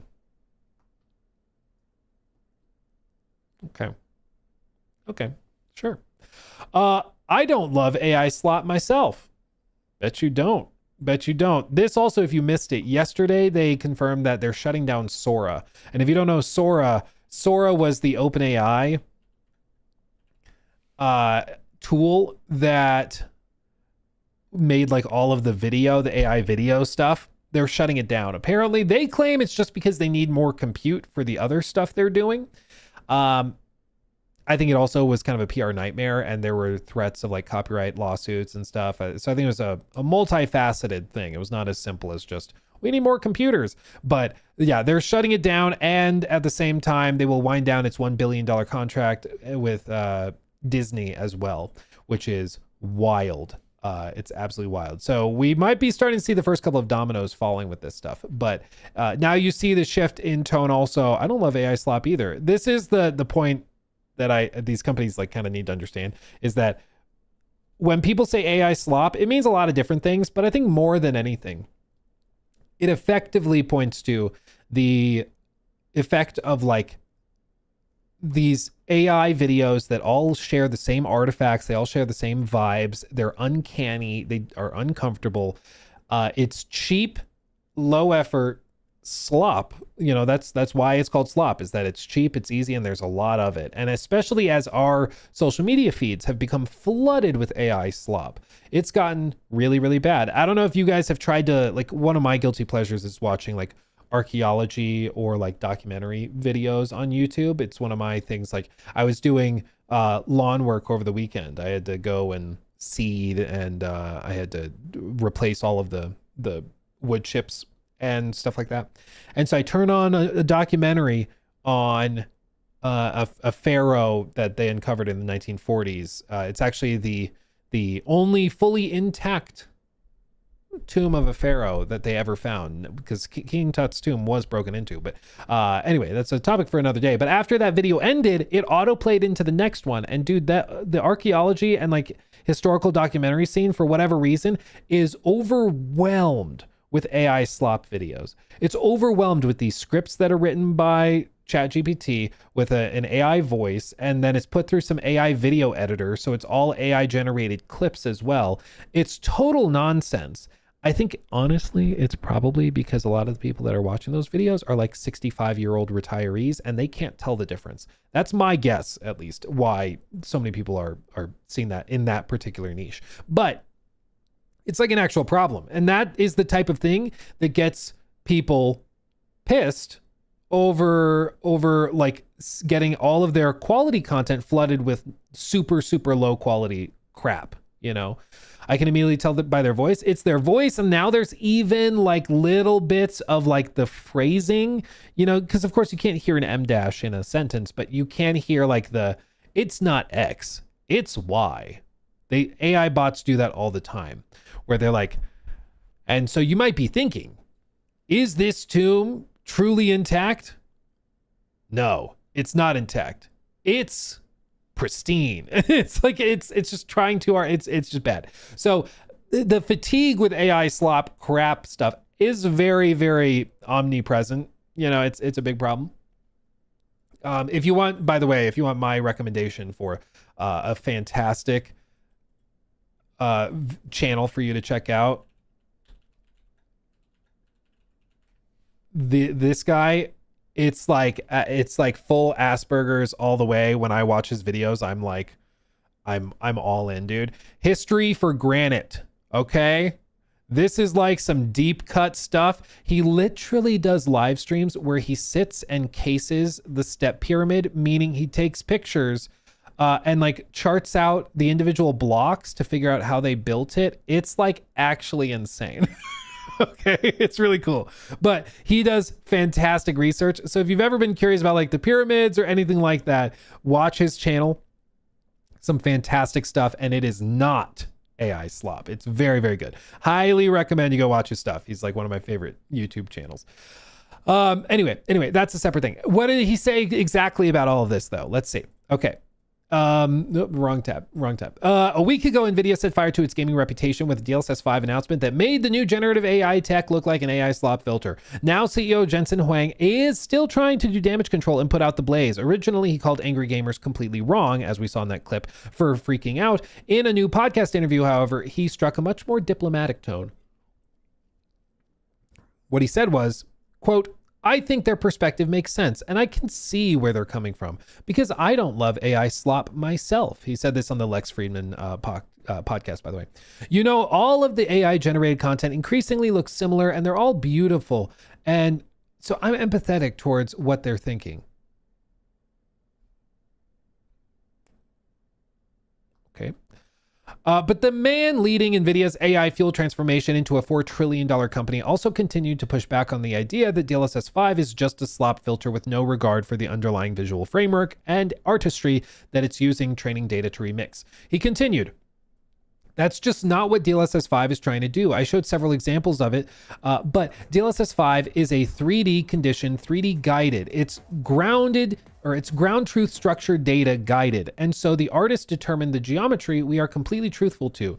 The geometry maintains in every single frame.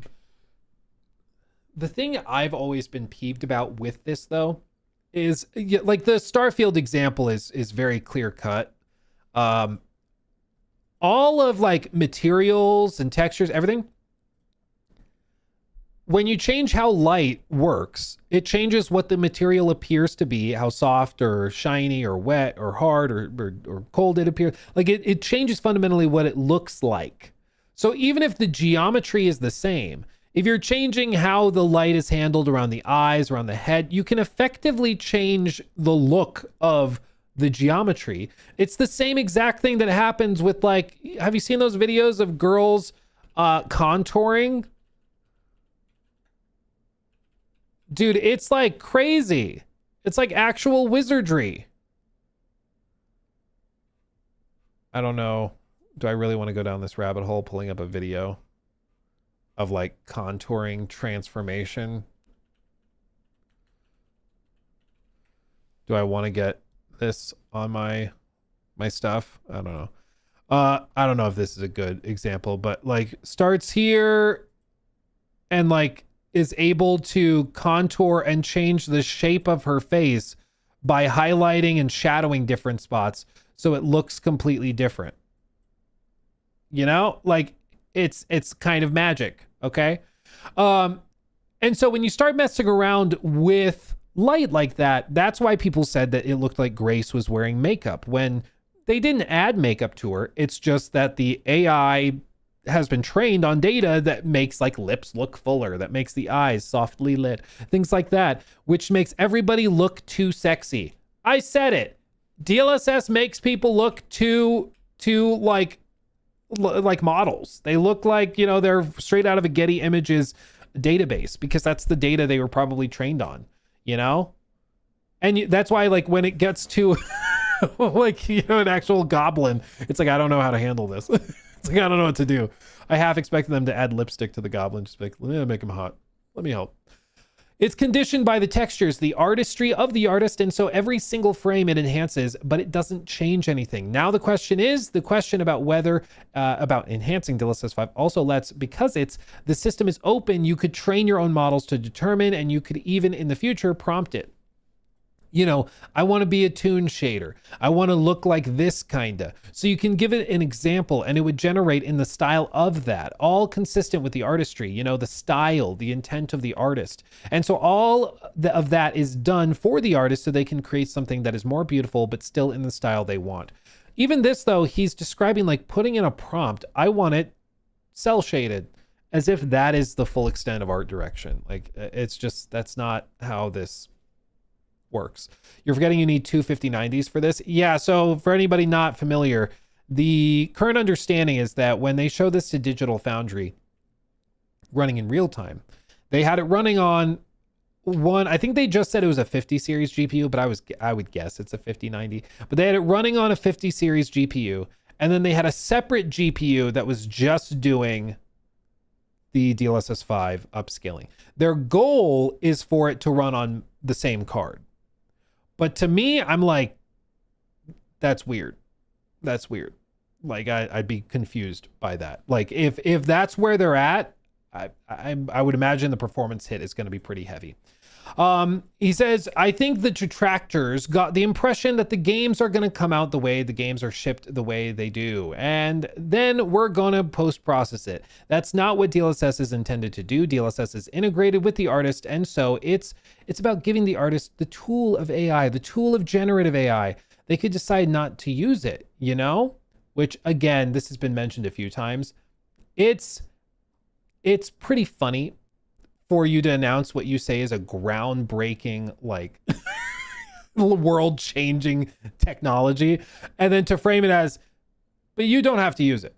It's optional, fully optional. It's a little funny because if it really is groundbreaking and world-changing, you'd think that they'd be like doubling down and like ready to go, like, oh yeah, no, we're all in on this, but apparently not. Apparently not. Apparently not. So I am just thoroughly intrigued by this. I don't know what their approach is going to be moving forward. If they're going to totally pivot and they're going to try to like whittle it down. I think the next time they frame it, it should not be focused on character faces, but I think the character faces are the most transformational ones. Like, and it's the clearest example of the changes and what it's doing. So I just think that they did not expect the blowback. I think they thought people would see this and go, wow, it looks amazing. It looks so great. It looks amazing. I think that they were genuinely shocked. Because again, it's just this like same feeling of like being in this bubble where the average gamer, it seems, if you bring up generative AI, that's an immediate turnoff for them. You bring it up in these like tech circles and they get a hard on it or like ready to go, you know, but that's just not how it is. That's just, it's very out of touch. Very out of touch, it seems to me. The background parts did look good. Well, and I think that that's where it could potentially find some appreciation. But I think it's also, this is why they framed it the way that they did. So like when they show the faces, the night and day difference with the faces and like the skin on the hands, that's where you see massive improvements, because the data is trained to handle that. When it gets to the environments behind the character, especially in like Starfield, it's still very clearly a video game. Like it, and it's because it can only do so much, you know, it's still a video game. I think other environments, which are maybe looking a little bit more high fidelity, they can handle it better. It seems to be doing really well with like Unreal Engine, specifically with materials and stuff like that. It seems to work pretty well there. You can see in their tech demo, this one, it looks really, really good. So in the environment, I think it can make a big difference, but it's just when you start messing with faces, it triggers that uncanny valley vibe for people, and it causes them to just kind of snap, you know? The oldest student at Hogwarts. Well, and this was my bigger problem, is like, for one, with the Grace Ashcroft change, she doesn't look like the same person. And then two, with this guy, he goes from like being a 15-year-old high schooler, and then he gets transformed into like a 40-year-old bank teller. It's just weird, man. Like, it just doesn't look right. It doesn't work. But like I said when we first saw this, what worries me is not that like Nvidia thought that this was a good idea. Nvidia is a $4 trillion company that stands to massively benefit by distributing this and like selling more GPUs and being the front runner in this new tech. Like, they really stand to benefit from that. That doesn't surprise me. What does shock me is that so many of these studios and the executives at those studios signed off on it and said it looked awesome. That's what worries me. What worries me is that Todd looked at it and was like, this is the future of our games. You know, that's what worries me. Because Nvidia, of course, they have a real benefit to it. And I think for like BGS, for example, they also have a real incentive to push this forward and blow this up, because this could give them the ultimate cheat code to get around a lot of this drama, you know? So like, they wouldn't need to do any sort of extra passes on skin, to do extra like subsurface scattering, to do work on facial animations and overhaul how their character's skin is rendered. They don't need to do any of that when you can just have this do it. You know? Why not? This makes it way, way easier. Why not? So I'm interested to see where they go. I'm guessing they're going to reframe how they market it, because as you can already see, I mean, he's pivoting and going from "they're wrong" to "I get it, I agree." Basically, I agree. You know, it's very interesting to see the pivot, but can't say I'm surprised, because it was pretty overwhelming, the reaction. Pretty overwhelming, but we'll see where it lands. We shall see. Real quick, let me mention this one too, because we do have to mention this. Okay.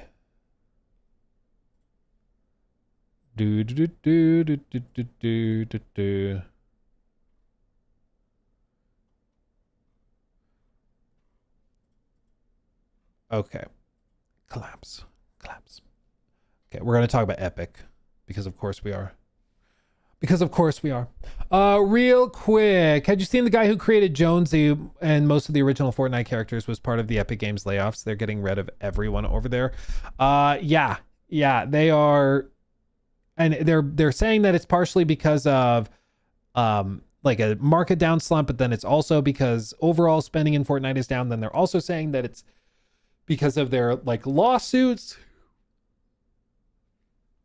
Because if you didn't know, they went to file lawsuits against like Apple, and so they've been fighting with like the biggest, some of the biggest companies in the world. It's a whole thing. Yeah, not very epic, frankly. Yeah, it's a little wild, but yeah, we're gonna talk about it in just a second.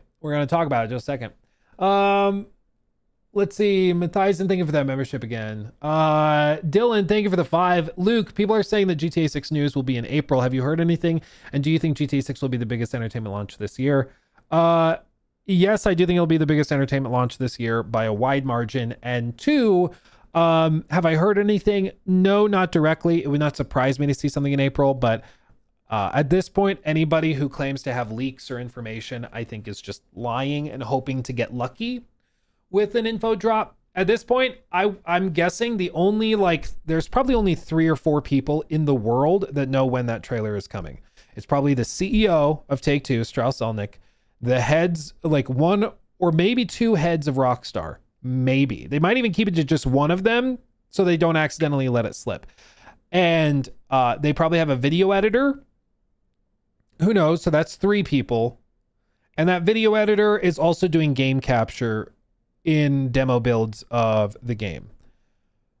So realistically, I mean, across, 8 billion people on the earth, I think maybe 3 of them actually know when that trailer is coming. And even then, they probably don't tell the editor when it's dropping. He just makes the trailer, or she just makes the trailer, puts it on a thumb drive, hands it to the head of Rockstar. They take it, and then they sit on it until they go to Strauss and make it happen. And then on the day that they're going to upload it, they get their marketing head in, and then they do that probably all within a handful of hours. Like, I don't think this is one of those things where it's being widely discussed within the company. Maybe it'll drop at Summer Games Fest. I'd be surprised at that. I just think like they can make their own beats and own moments whenever they want. And so they're just going to do whatever they want. They did allude to, and I think it was Strauss himself said that they're excited for people to see their marketing approach because they're doing things in a novel way. They're going to do some novel stuff with the marketing of GTA 6, which to me suggests that it's probably not going to be like, oh, we flew out 7 YouTubers and TikTokers to try the game early. I don't think they're doing that. I think that they're going to do something like, we bought Big Ben. We just did it. Okay. And now the whole thing is a screen to play GTA 6 early. We're going to have Kid Leroy and Justin Bieber up there. Like, I think it's going to be totally insane, wild stuff designed to just go viral. I think that that's their approach. I think that's the approach. So anyway, Matthiasen, thank you for the super chat. Which gray keyboard does Luke use? It looks cool. This is the Keychron Q6. Keychron. Q as in Quasar 6. It's baller. Highly recommend it. Yeah, I get the Panda switches, the Panda Red switches. They're very good. Highly recommend them. Keychron makes good stuff. Just be warned, the keyboard weighs like 10 pounds. It is built like a tank. It is built like a tank. Shafay, thank you for the 5. YouTube channel, Minuteman Milo Rossi. He's an accredited geologist. He's fantastic. Yes, he also is very, very good. I've seen a lot of his stuff. He does good debunks of a lot of like the pseudoscientific historical nonsense dudes. Because there's a lot of dudes who are like, they'll point, this is one thing you'll see with a lot of like archaeology on like just YouTube, TikTok, just in general online. Somebody will say something that is like, they'll say 2 or 3 things that are totally legitimate, real, fair things to say. And then they'll sneak in something totally insane. So they'll start with like, the pyramids are built with an insane level of precision. That's true. The pyramids also are aligned with some of the stars in the night sky. That's also true. In order to build the pyramids, you'd have to place 3 blocks an hour for 35 years. Or maybe I think it's 3 blocks a minute or something for 35 years. Okay, that also is true. So it's not impossible that they use telepathy. And they rang bells to cause the rocks to levitate and the stones to levitate into their position. And you're like, hold on. I was with you. I was going with you.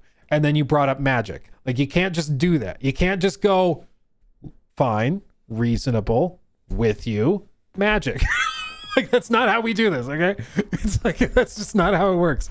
And then they'll say other things that are just like totally baseless, that don't, like, are not true. Like, people say all the time, they're like, we couldn't build the pyramids today if we wanted. And it's like, no, we totally could.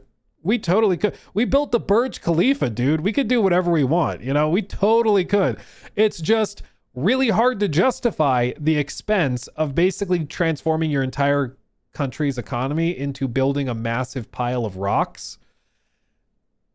It's kind of hard to justify that, you know? And so we could build it. It would be horribly unjustified. You know, it just wouldn't make sense. But we could do it quickly and easily today. We would just do it in different ways. We'd use like lasers and cranes and stuff, whereas they like poured water into basins to get the level, and then they use like a lot of slave labor. And so it's just, well, to be clear, most of the pyramids probably were not made with slave labor. It was made with like qualified teams that would work together. And they're even inside the Great Pyramid. There's like graffiti on the inside that some of the builders left because they were in teams. And apparently it was like a thing where teams of builders were competing with each other to see who could do more, and then they get bigger payouts if they did more. It's very interesting. It's very interesting. But yeah, anyway, a lot of those guys, like they start with a few reasonable things that you're like, I'm tracking, I'm with you. And then they just throw in casually magic. It's like, I'm not saying that they rang bells to cause rocks to levitate, which we can't duplicate or do today because it's basically magic. But I'm just asking questions. It's like, okay, you can't build pyramids. Ask any engineer.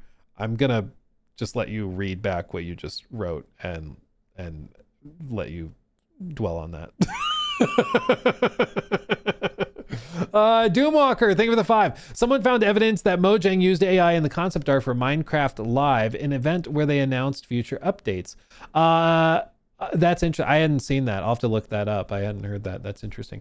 PP Head, what a name. Thank you for the 5. Did you hear about the new Lord of the Rings movie? Very worried, making a sequel decades later and after the story already ended. Has rarely worked. Star Wars sequels, Skullface.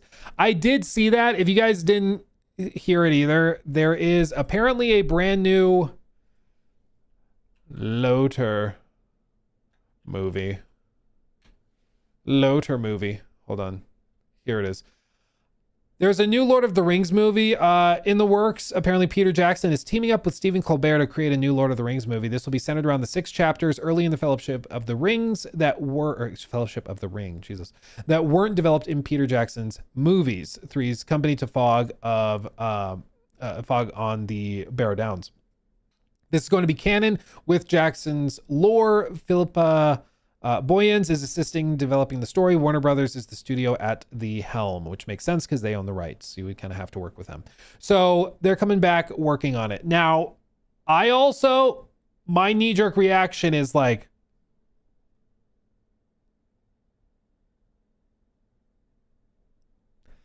why? Or what? Like, why? They're convinced that this idea makes sense. I didn't know this. Apparently, Stephen Colbert is like a well-known Tolkien giga nerd, has like a massive collection of Tolkien artifacts and writings and stuff. You can see behind him, he has like the trolls and stuff. So apparently he is like an actual diehard fan of Lord of the Rings and of Jackson's movies as well. I didn't know that, but apparently that is the case. And then Peter Jackson, I'm sure they're ringing him up 3 times a month, asking him to come back and do another movie because they make lots of money. So that wouldn't surprise me. But I just, with a lot of this, I'm just wondering why. It could be great. Okay, never say never. It could be great.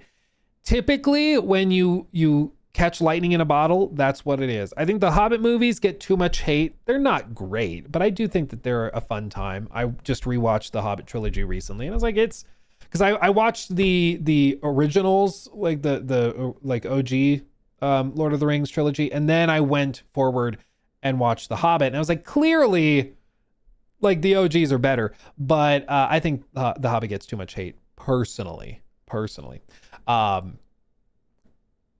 So it could be that maybe this is like just going to be a fun labor of love. I don't know. I think my hope is that Peter Jackson has set the standard that like he wants to do it in his more traditional way. One of the problems that apparently plagued The Hobbit was that they did not have much like pre-production. So they just kind of went and started flying by the seat of their pants, figuring it out. Whereas The Lord of the Rings had a lot of pre-production. So hopefully he's getting the time to really prep it, get it where it needs to be. That's my hope, and they're not going to rush it. But if it starts to feel like they're rushing it, it's going to scream cash grab, which I hope this is not. But we'll see. We'll see. Let's see. Thoughts on Disclosure Day from Steven Spielberg? I don't know what that is. Somebody will need to explain that to me. I'm not sure what that is. I don't trust Hollywood to make a good movie from existing franchises anymore. I think that that's very fair. Disclosure Day is a new movie. I'm not familiar with that. I will have to look it up and watch a trailer. I don't think I've seen that trailer. Disclosure Day. I'll pull it up in another tab. I can look that up. Upcoming American science fiction film by Steven Spielberg. Screenplay from David Koepp. It's got Emily Blunt, Josh O'Connor, Colin Firth. Interesting. Yeah, I'll look it up. Thank you for letting me know. Interesting. Yeah, I don't know. They did Smaug really, really well. They made him I can't read. Wyvern, not a dragon, but that's neither here nor there. Everything else about him was great. Voice, animation, everything.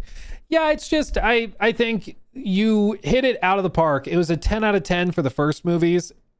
Anything else than a 10 out of 10 would have felt like a downgrade and would have felt like a miss. And that is, I mean, that even if you have a 9 out of 10, which I'm not saying the Hobbit movies are a 9 out of 10, but even if it was a 9 out of 10, it still would be worse than the OGs. So with this, I'm hoping it's not like a 6 out of 10, but considering the recent work in the Lord of the Rings universe, I would not hold my breath. But you never know. They're convinced, they're passionate that they can do this well and do this right. I hope that they do it and don't screw it up. We'll see. Maybe this is the start of a renaissance. We'll have this. We'll have the Mummy movies are making a comeback with Brendan Fraser. He's coming back doing the Mummy movies again. So who knows? Looks like a Morbin time moment. We'll see. I don't know. The Hobbit is the DLSS 5 of Lord of the Rings movies. That's a comparison I did not expect to be reading today, but there you go. That's interesting. That's funny. Yeah, I did see that, Kyle. Also, yeah, if you guys missed it, let me pull that up real quick.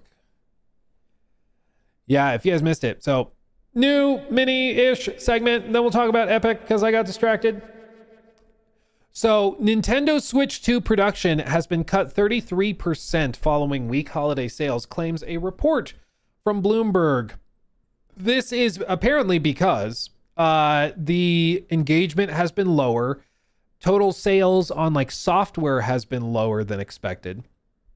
Nintendo recently confirmed that they sold fewer Switch 2 consoles internationally over the holiday period than it had hoped, particularly in the US, though the impact of this also had been dulled somewhat by stronger sales in its homeland of Japan. Speaking to shareholders last month, the president of Nintendo, Shintaro Furukawa, acknowledges that, quote, domestic hardware sales volume exceeded our expectations, while overseas sales were slightly weaker than our expectations. While our forecasted global hardware and software sales volume remains unchanged, the breakdown by region and the product and product is based on different assumptions from the revised forecast announced at the time of our second quarter financial results announcement. Basically, it seems like in the US and also Europe, consumers are really struggling with justifying $500 to $550 for a Switch 2, especially when you factor in really expensive games that are $70 to even $80 a pop on top of that. It gets really, really hard for them to justify. So a lot of American consumers are pumping the brakes and maybe waiting for price cuts. Nintendo doesn't understand we're broke in the US. Well, if they do understand that, they might understand that, but they might not be able to deal with it because also we have a lot of other, you know, there's import duties, there's all sorts of other things like currency conversions you have to worry about. So it's not as simple, it's not as simple as just lower the cost. You know, in Japan, they're able to sell things lower and cheaper because it's where they're based and they have all sorts of incentives to do that. It's also where their currency is based. They do all of their primary accounting in Japanese yen. And so when you convert stuff over, there's always going to be some arbitrage. But I think with this, it's just interesting. In Japan, Switch 2 ownership was driven by demand for new games such as Pokemon Legends ZA, Nintendo Switch 2 Edition, Switch 2 exclusive Kirby Air Riders. Internationally, however, Switch 2's momentum appears to have slowed somewhat due to the lack of must-have Nintendo's games similar to a Mario or Zelda blockbuster, something Metroid Prime 4 was never going to replicate. Yeah, I think they thought that Metroid Prime 4 was going to be way bigger than it was. This is a report from January when they said apparently they blame Switch 2 holiday sales slowdown on the economic landscape and the absence of a major Western game despite the release of Metroid Prime 4. So even though that was supposed to be the big thing. They continued. The Bloomberg report notes that recent positive impact of Pokemon Pokopia, which has been a sales hit and provided a notable bump to Nintendo's stock price. But that game's release hasn't changed Nintendo's mind on slowing Switch 2 production, the report states, with the console maker instead keen to see how well it performs over time. Overall, Bloomberg's report isn't a huge surprise.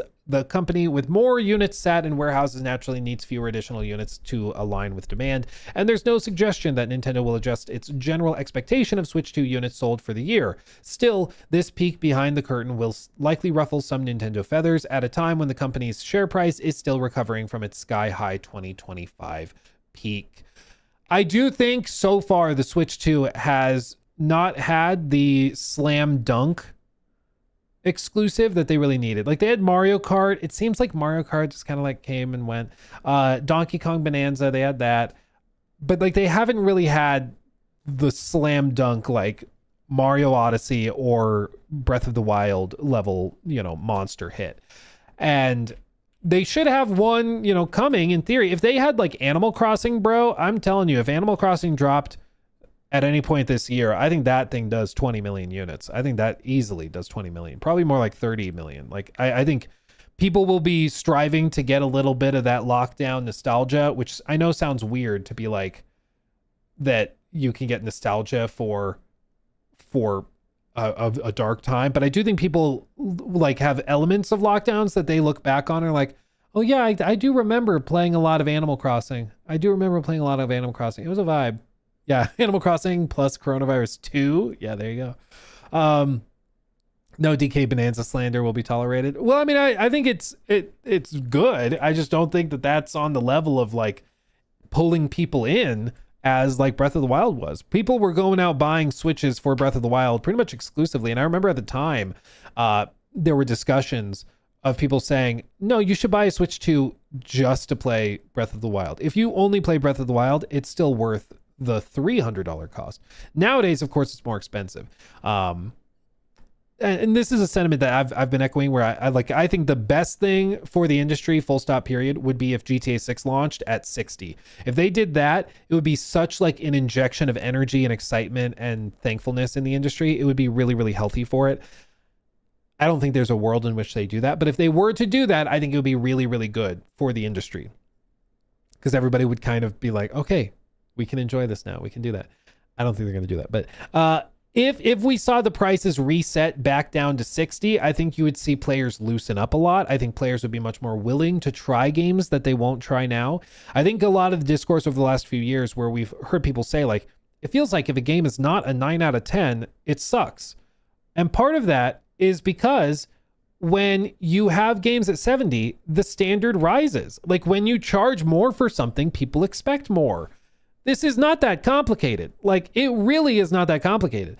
But for some reason, like these companies act shocked that they raise prices to 70 and players stopped engaging with the games and are like way more critical and way more cautious with their money.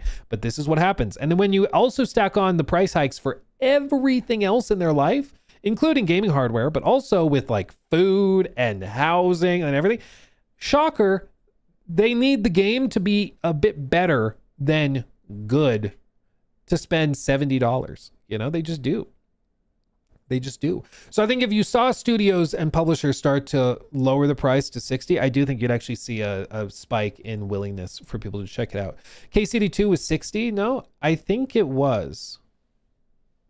Does somebody remember the launch of KCD2? Where it was priced? On Steam it's 60. Right now it's 30 or 50% off. It's only $30. Go buy it. Go buy it. It's awesome. It was 60 on Steam. That's right. It was 60 on Steam because of yes, it was 60 on Steam, but on console it was more because of the added fees.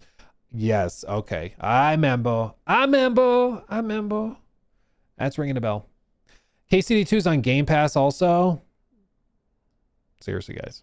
It's really good. I would play the first game first and go through, because if you can play from the first game all the way through the second one, you're in for a treat. But anyway. So with all this, I can't say I'm that shocked. I do think that they need a slam dunk hit that blows up in the way that, you know, Breath of the Wild did. Now, they do allegedly have one coming that has been announced. That is allegedly, not allegedly, that is coming from like one of the most successful studios in the world. FromSoftware. This is coming this year. And you better believe Nintendo is hoping that this, however, like whatever ungodly amount of money they spent on it, their hope is that this is basically Elden Ring, but exclusive to the Switch 2, and it's an online game. So you have to have the online membership so they get annual revenue from you. And they're bringing in a lot of new players that don't typically play on Nintendo. So they're hoping that people also then go and spend money on their first party games like Mario and like, Donkey Kong and those types of things. I genuinely don't know how this works out. I don't know, fam. Like, I understand sitting, like putting myself in the shoes of Nintendo's leadership. I can see how this would make sense to them to roll this dice, how they're like, we need a big third-party exclusive that gets people really excited, gets people from outside of our ecosystem to come in and spend money and stay on our ecosystem. So to get them to stay, it's live service. To get them to spend money recurrent, it's online and live service, so they have to buy our online membership. It gets them into our ecosystem, so it's a developer that hasn't typically had a massive presence on our platforms, FromSoftware. It's a probably critically acclaimed game. Let's get it from FromSoftware. I can understand how an executive would see this and all the things would start to align. All the stars would start to align. At the same time, an online Nintendo game sounds like ass. Being exclusive to the platform, I just hate that. It is a FromSoftware game, but it's also a live service multiplayer FromSoftware game. And historically, like I didn't really love Night Rain. Some people did, but it was not my thing. So I'm iffy from the outset. The one difference here is that Hidetaka Miyazaki is working on it. He didn't do Night Rain. He and as of right now, everything he touches turns to gold. Like it just does. I think he has one of the most impressive batting averages of any game designer probably in history. Like it's actually madness. Like seriously, Demon Souls, Dark Souls 2 as a supervisor but not director. When he's been director, he did Demon Souls, Dark Souls, Bloodborne, Dark Souls 3, Deracine. This is an adventure game developed and published by them. It's a VR. It's a VR thing. That's probably why I haven't played it. Anyway. Sekiro, Elden Ring, and now Duskbloods. And he's been working on this for 4 years. I think it's the longest he's worked on anything. Like looking at his past work. I mean, if there is a guy who could make this work, it's Hidetaka Miyazaki. I don't think there's another director where you can look at like their main hits or their main projects. I guess Elden Ring, he took, no, never mind. I guess if you look at all of their main hits, his main hits, like it's just banger after banger after banger after masterpiece after masterpiece after game of the year after game of the year after game of the year. So don't doubt him, you know, don't doubt him. He knows what he's doing.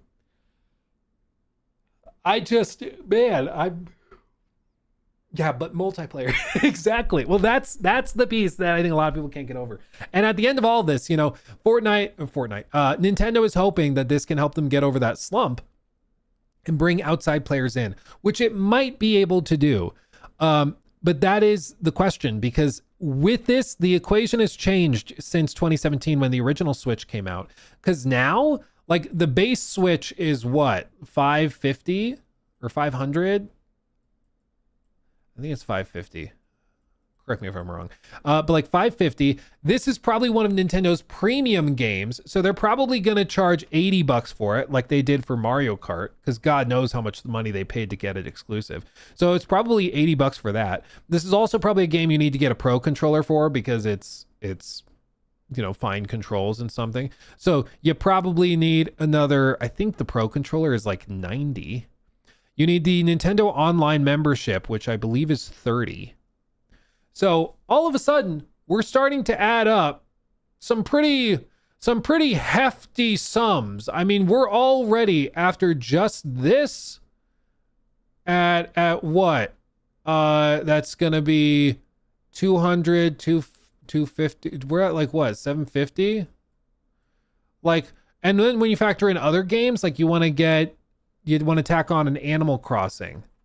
Like, oh, that looks cool. I'm interested in that.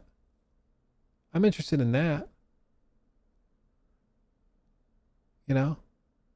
Oh, well, that's another $70 right there. You know, it starts to get really, really tricky.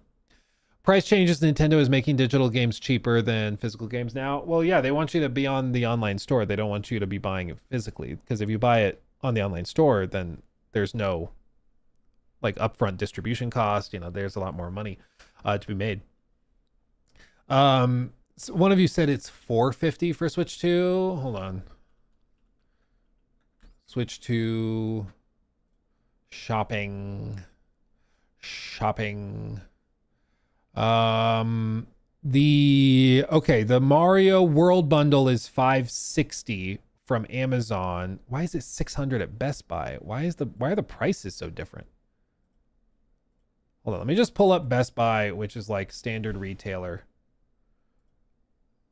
I don't want a bundle. I want just the console. Oh my God, dude. The bundles are killing me. Okay, no, they say the bundle, just the Switch 2, just the console is $450. You're right. So just the console is $450 when you're not doing like bundled crap. Come on, where's MS Paint? I need MS Paint. So just the console is $450. So we erase that. There we go. And that takes us down. That helps. But still, like, is this something with tax? You're probably upwards of 700. Like, is that something where people are willing to do that for all of it? Like, what Metacritic score does Duskbloods need in order to get people to spend $700 to play it? And that's one where I just genuinely, because I think that some people online is 20. Okay, so it's like 690, we'll say. I think I vaguely remember us talking about the online and saying we were expecting a price hike. That's where I got the 30 number from. But like a 99, well, even then, like my question is, even if it gets like a 99 on Metacritic, you know, are there still going to be people who are just like, yeah, but it's online, it's a multiplayer game, I just don't like those, so I'm good. Like there might be some people who are still like, yeah, it's a 99 multiplayer game, I'm still good. And that's where I'm so fascinated. I want to know how this goes. I'm so genuinely curious. I just don't know. Wave says US prices are $100 to $200 cheaper than the EU and the rest of the world. Well, yeah, I mean, forget about places like Australia or even like Brazil. EU, the prices are a bit higher for a lot of stuff. So the effective cost is going to be even higher in different areas. So I think it's going to be a tough pill to swallow. I think it's just going to be a timed exclusive. What they said at the end of that trailer is that it is exclusive to the Switch 2. Here. Available only on the Switch 2. That might mean that it's only on Switch 2 for like 6 months or for a year. That could be the case. But I mean, it very well could also just be totally exclusive, full stop. So when was the last time Nintendo let one of their exclusives go? Well, exactly. That's kind of where I'm at. Like, I think if Nintendo is paying money to get this exclusive, I think they want to lock it down. And I think that they probably are going to try to clarify that during the marketing campaign that like, no, this is exclusive. We're not bringing it to PC or something. Like, no, this is exclusive. So yeah, it's going to be fascinating to see, but the Switch 2, I think that is a console that is much more sensitive to the price hikes and stuff than we previously thought. Like, I think it seemed as though, you know, maybe a $50 increase there or a $20 increase there wouldn't be that big of a deal. But I think for the Switch, it's a lot of people's secondary device. And when you start to raise the prices, it gets harder to justify.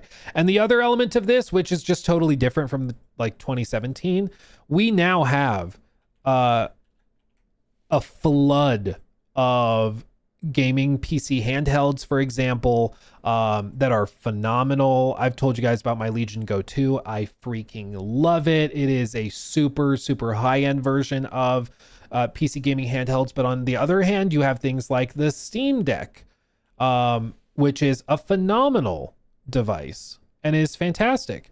And so, yeah, this is out of stock. They're all out of stock. You can buy them secondhand, though, if you want. It's yeah, I mean, there's plenty of options, but yeah, they're not, I don't think they're bringing back the cheapest version until RAM prices go way down. But anyway, that's beside the point. These didn't really exist. I mean, there were technically gaming PC handhelds that were like custom modded ones that existed back in 2017, but nowhere near as compelling as they are today. Nowhere near as compelling. And so I think a lot of people that use the Switch, the original Switch, as a third-party machine, now, why do that? Why not just go buy a Steam Deck, you know? Why not? Yeah, can a Switch 2 run Bloodborne at 60 FPS? Don't think so. Well, literally, I mean, my Steam Deck can allegedly play all of your Nintendo games too. Allegedly, hypothetically, in theory. Our SD still sold. Oh, Steam Decks, yeah, they're still sold out, but you can find them secondhand, all over the place. It just depends on where you're looking. Don't buy them at $1,000. I will say that there's some of these where they have them priced at like $1,000. Don't do that. Don't do that. That's a bad idea. That's a bad idea. I wish Steam would start eating some of the cost Arkham of it. Vigilante 5,498 donated $20 through Super Chat. Thank you. Hey Luke, saw your AC4 vid and thought that they should build upon the Mirage Combat for it because I thought that was the closest medium between the two versions of it. Also, did you know they made an AC4 webtoon? Webtoon, it was good. I think I've seen that around. I never like sat down and watched the whole thing, but I think I've seen snippets of it. I'll have to look that up. That's a good reminder. But yeah, I think that they're going to blend it. I don't think it's going to play just like AC Valhalla, just like smash. I don't think it's going to be like that. But I also do not expect there to be anywhere near as many finishers and like flare moves as we had in the first game, like the OG. I don't think it'll look the same, which I think is maybe part of the reason why they did some delays to maybe add some more flair to it, because I think players just have come to expect it. But we'll see. But thank you for the 20. That's very, very generous. Very generous. Okay. 1660, thank you for that 5. GTA 6 or World War 3 first? I cannot wait. Can't wait for which? I feel like you need to clarify. You gotta clarify. It's not clear. Let's see. Shafay, thank you for the 2. You threw in Colbert's name and my thought changed. Oh, about the Lord of the Rings thing. Yeah, I didn't know he was a big Lord of the Rings fan, but apparently he is. King Cole, thank you for the 5. Ubisoft is at 84 cents a share right now. By now, I'm guessing you're looking at a 1/5 ADR. Yeah, you are. If you Google Ubisoft stock in the US, it pops up with this. This is a 1/5 ordinary share ADR, or American Depository Receipt is what this stands for. Basically, it just lets you trade foreign stocks on a separate stock exchange, and then it's tied back to this share of a separate, it's what's called a derivative. So it's not quite the same, but if you want to see the like full stock, you can see that it's actually traded on the French exchange, and it's at like €4 a pop. So whatever that's converted to USD. I don't know what the exchange rate is right now, but that's where it is at. 68% plunge over the year. Woof. Woof, dude. Woof. That's what you get, man. That's what you get. Let's see. Brian, but by now, I as you guys know, I don't hold gaming stocks because it's a conflict of interest, so I don't buy, sell, or trade gaming stocks. But I think it's pretty clear, if you think that Ubisoft is worth more than $500 million with rights to IP that are worth billions, then there's theoretically money to be made. The problem is that it doesn't look like leadership is going anywhere. So the same company leadership that's caused it to go from like 65 a share down to 4 a share, they're still in charge. So, you know, your confidence in them being able to extract that value from the IP is really what you're banking on.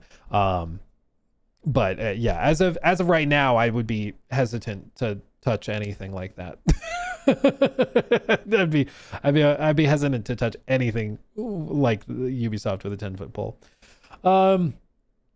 Let's see. Brian, thank you for that 5. Is there anything that gives you hope with Mass Effect? 5 years of pre-production hopefully means well fleshed out story. Yeah, I mean, I think the key thing with Mass Effect to remember, and it's something that was made more clear after Dragon Age Veilguard, but basically BioWare was split into 2 groups pretty much through its entire existence. There was the Mass Effect team, and then there was the Dragon Age team, and there was a little bit of overlap, maybe this like gray area where some people might like be doing stuff on both projects, but in general the teams were pretty separate. And this was causing apparently a lot of drama during Dragon Age Veilguard, because a lot of the Veilguard stuff that was going on, Mass Effect, they were like, there was leadership conflict and things that like the Mass Effect team could get away with, the Dragon Age team couldn't get away with, and all that. But what seems to have happened is after Dragon Age Veilguard came out, there was a series of exoduses and layoffs. Every single credited writer, so if you look in the game's credits for Dragon Age Veilguard, anybody labeled a writer was fired or found new employment. Every single person that worked on that game in like those other support systems for like broader direction, they're all gone. So the company was basically gutted, and now it's just this. And apparently this number is around 88 people. So it leaves me more optimistic than before, because I think that the stuff for RPGs that's really, really important is the writing, and that was the weak point of Dragon Age Veilguard. Like the one piece that was most important is where they kind of faltered. unfortunately. And so even though they had phenomenal tech direction, it was really, really well performed or performant. It ran super well optimized. It was priced at 60 instead of 70.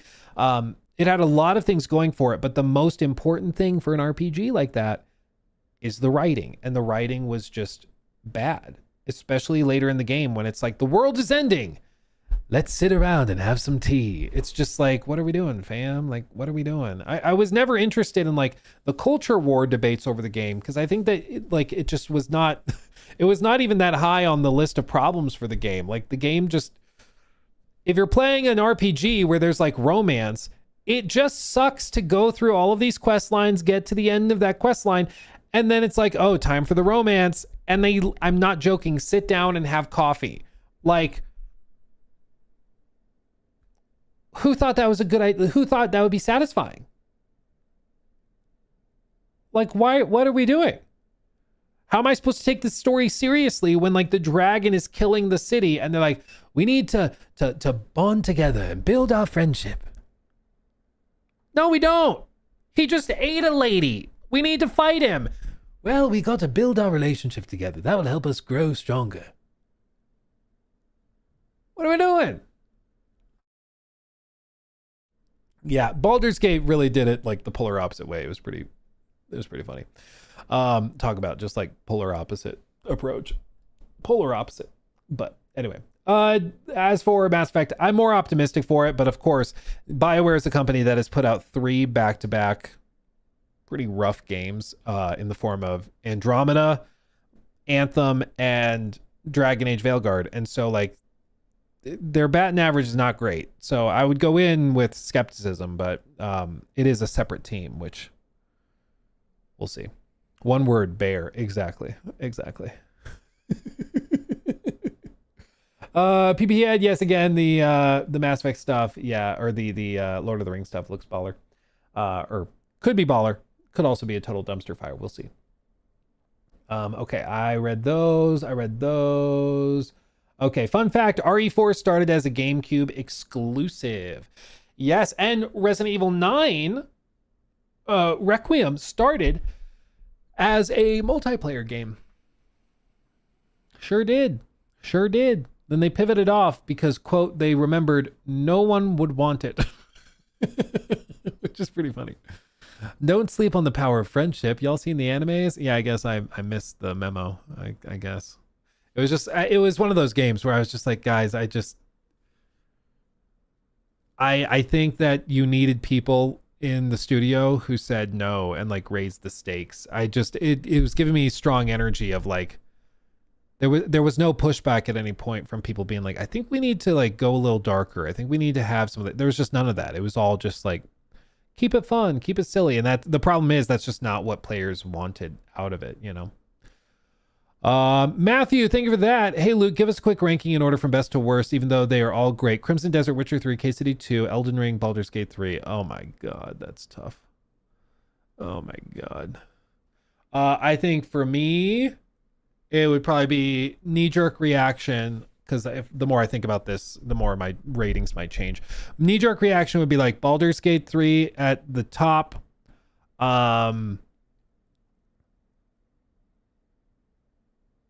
Oh, that's tricky. That's really, really tricky. Then probably Witcher 3, Elden Ring, KCD 2, and then Crimson Desert's down below that. But that's tricky because I love Baldur's Gate and I love The Witcher. They're very different games, but I love them both dearly. Elden Ring is also great, but it's a very different kind of game. So yeah, that's a tough one to answer. Oh, if you had thrown Expedition 33 in there, I would have had a crash out. I would have had a mental breakdown. It was weird. I was watching Luke stream and then he just started drooling and thrashing on the floor. It was weird. They just asked him to rank his top 5 games, but his brain broke. It was crazy. Okay. Okay. Let me talk about this real quick. So, new mini segment. I don't know if Jacob will clip this because it's kind of old news at this point. It happened like yesterday. But by the time we get it out, it'll be tomorrow. But we'll see. I'll let Jacob decide if he wants to clip it. So Epic Games is cutting about 1,000 jobs amid Fortnite slump.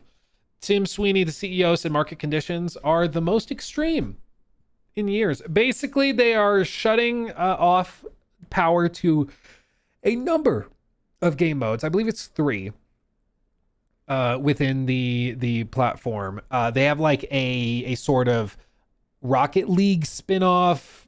I don't know if it's a spin-off or rip-off. I don't know which it is, but they have their own version of that's apparently getting shut down. They have a few others that are being shut down as well. But overall, they are cutting more than 1,000 jobs across the company amid a downturning in spending in Fortnite. Quote, "We're spending significantly more than we're making, and we have to make major cuts to keep the company funded," said CEO Tim Sweeney in a blog post. Quote, "This layoff, together with over $500 million of identified cost savings in contracting, marketing, and closing some open roles, puts us in a more stable place. This is Epic's second major round of layoffs in 3 years. In September of 2023, the Cary, North Carolina-based company eliminated 830 employees for similar reasons.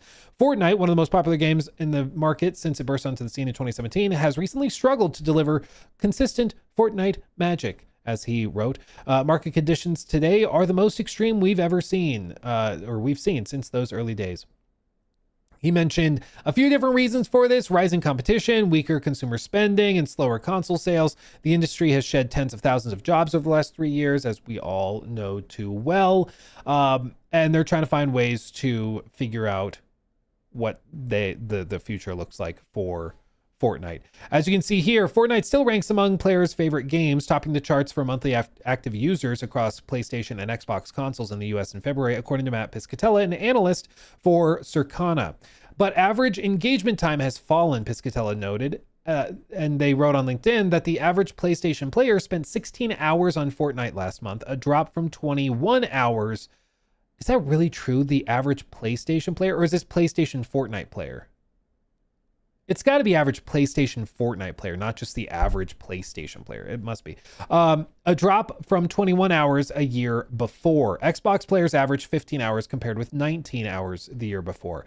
This is the same thing that's been causing most of these companies to freak out, is that companies are losing their minds, that people are starting to either burn out on the live service games they've been playing, or so they're moving to new ones, or they're engaging with other forms of entertainment, like short form content. Instead of playing an hour of Fortnite, they sit on their bed and doom scroll TikTok or something, or play Roblox, God forbid. That's what they really are terrified of, is that people will move away from the industry entirely.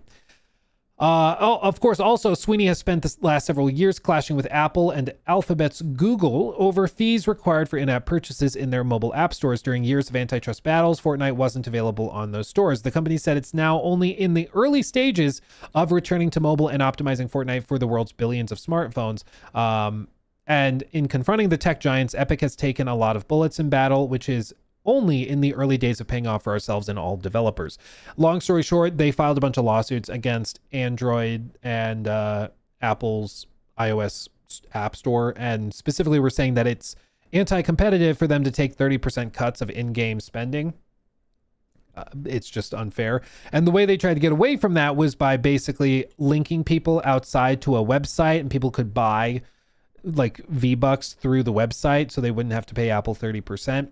Apple didn't like that, so they shut the app down and took Fortnite off the mobile store, started lawsuits, all this stuff. But long story short, they spent God knows how much money on those legal battles. It's insane. So they sorted that stuff out, but now they are trying to restructure. Now, for me, honestly, none of this is particularly surprising. A lot of companies that have expanded in the last several years, especially around the live service push, are contracting and are trying to trim the fat and adjust for their outlook. It just doesn't make sense to assume that things are going to stay the scale that they always have been. Fortnite is doing well. It's still freaking gigantic. I mean, the concurrent player counts you'll see online are outrageous, but it's still like, no matter how big your game is, it's still possible for your company that makes that thing to still be too big. You can have a game that's making $100 million annually, but if you have a team that costs you $125 million to operate, something's got to give. You got to lay it off. And that's where I think, you know, the direction of the studio comes into question, and it, like, the decisions of the studio and company come into question, where it matters. Excuse me, my caffeine's choosing to engage with. The approach with Fortnite has been to add just a bunch of other modes. Like, oh, people like Rocket League, let's make our own Rocket League. People like Fall Guys, make our own Fall Guys. People like Only Up, make our own Only Up, and put it in Fortnite. And then everybody can play there with their skins, with their friends, and all of that. And that's worked for a while, but it seems like that approach maybe got a little out of hand, and they started trying to do too much, which is why they ended up with 1,000 jobs that they thought that they didn't need to keep. So they're trimming that. And mark my words, I mean, there's going to be even more layoffs. There's going to be even more stuff. But at this point, I mean, the value of the other projects that these guys were working on probably was not commensurate to the salaries that they were being paid. Like, if they're making a Rocket League spinoff, realistically, how much money is that making Fortnite? You know, like, be real. How much money is that making? They have a team working on that that's as big as most, like, AAA publisher teams working on dedicated games, much less a mode within Fortnite. But they're just casually doing it as like an optional mode. And I think that that's just where they are now, is that they're like, okay, we should probably be like a little more professional with this and like a little more structured and figure this out, instead of just throwing money at the wall, which you've noticed a lot of companies have been doing this in the last like 2 years. Is they've started to realize that maybe the solution to our problems is not just throwing money at it. We should maybe be more tactical. And we've seen that from PlayStation adjusting their efforts and rescaling, downsizing, laying people off, and restructuring. And then we've also, of course, seen it in a case like this, or Ubisoft laying off tons of people, adjusting stuff. So it's going to be interesting to see where they land. I will say I'm not particularly shocked. But here we are. Liz 1660, another Duggar got arrested today. The mom. What? Like, is this the same story that we talked about the other day where like the wife got arrested? Or are you saying that like Michelle?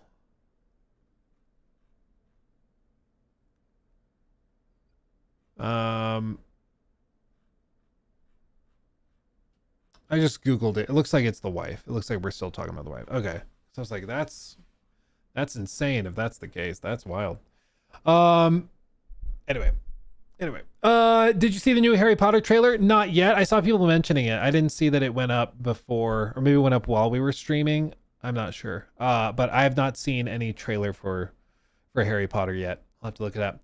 Mikey, thank you for the 5. Are you going to be reacting to Jason Blundell on stream? He's apparently going live with JC Backfire about Dark Outlaw. No, I did not have. Oh, I just Googled. Oh, it's that studio. Yeah.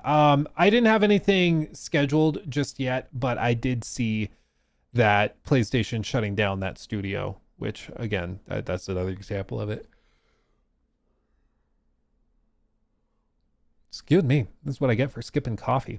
My goodness. Luke, random question. What are your recording microphone settings? It is quite elaborate. It's more elaborate than I can probably get into here, but if you just look up on YouTube tutorials for setting up the SM7B with a compressor, really easy, really straightforward. I still use the Go XLR as my audio setup. It's discontinued now, but I love it. So there's other options out there for you in terms of what to connect your audio stuff to. But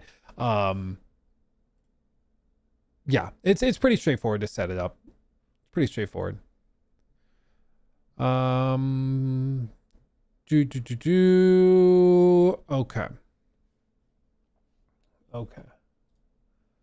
I read that one. Miss the soundboards. Yeah, I have to re-record them. No coffee today, only candles to drink. Yeah, the candles are full of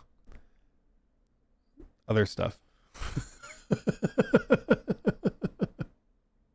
That's crazy, man. That's crazy.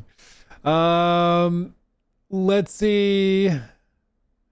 Did you know about this? Ex-director of Titanfall went public after he left EA. Talked about Titanfall 3 was scrapped. Apex was made over it, and Fortnite was popular back then. This is the reason why we don't have Titanfall 3 after the amazing Titanfall 2. I don't think anybody's shocked by that. I think most people suspected that that's basically what was done. That Apex was basically just Titanfall 3. It's what they chose to do. And it worked out for them. I mean, Apex Legends has made way more money than Titanfall 3 ever would have made. So, like, I get it from a business perspective, but it's still very, very frustrating and annoying. But what are you going to do? What are you going to do, man? The sail has sailed. The ship has sailed, as they say. The ship has sailed. Okay.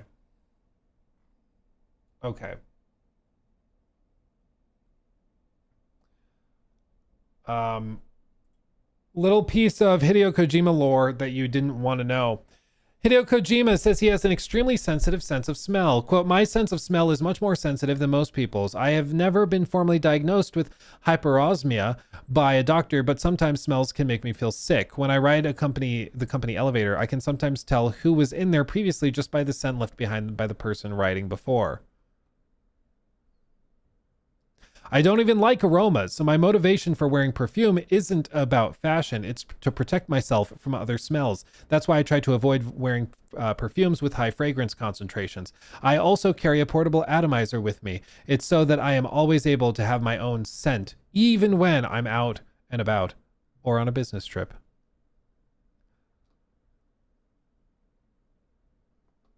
Okay. Well, there you go. There you go. I don't know what to do with that, but there you go. How can you even tell who is there after a smell? Well, that makes me think that there's some people in his office that have unique smells. Because I'll be real, I know somebody who it got like really into those natural deodorants, you know, where they're like, oh, I don't use Dove for Men or Axe or something. No. I use charcoal, and it's mixed with pig lard, and I put salt and dirt in it, and it is a natural deodorant. You know what I think of when I hear natural deodorant? I think I'm not wearing deodorant. That's what I hear. You know, that's what I hear. And so I have one person I know who effectively doesn't wear anything. And he's talking about Jeff, how dare you? And I will say, I know when this person is in the building before I see them. You know, I can tell. So wouldn't it be funny if Hideo's saying all of this and it turns out he's just totally normal and he's just like, yeah, some people smell bad and I don't like it. Some people don't like it. Some people smell bad. Anyway, that's funny. Okay, so I have oh, I shouldn't show that. That would be a spoiler. Okay. Quick shout out to this game also. We'll be talking about it more, but in case you missed it, Mouse PI Detective for Hire. This is coming in April, and it is this like first person shooter game with like hand-drawn art. PI. These guys. It's really, really awesome. I actually tried this back when they did a demo for some people at the end of February. I got the chance to play a good chunk of it, and dude, it's a vibe.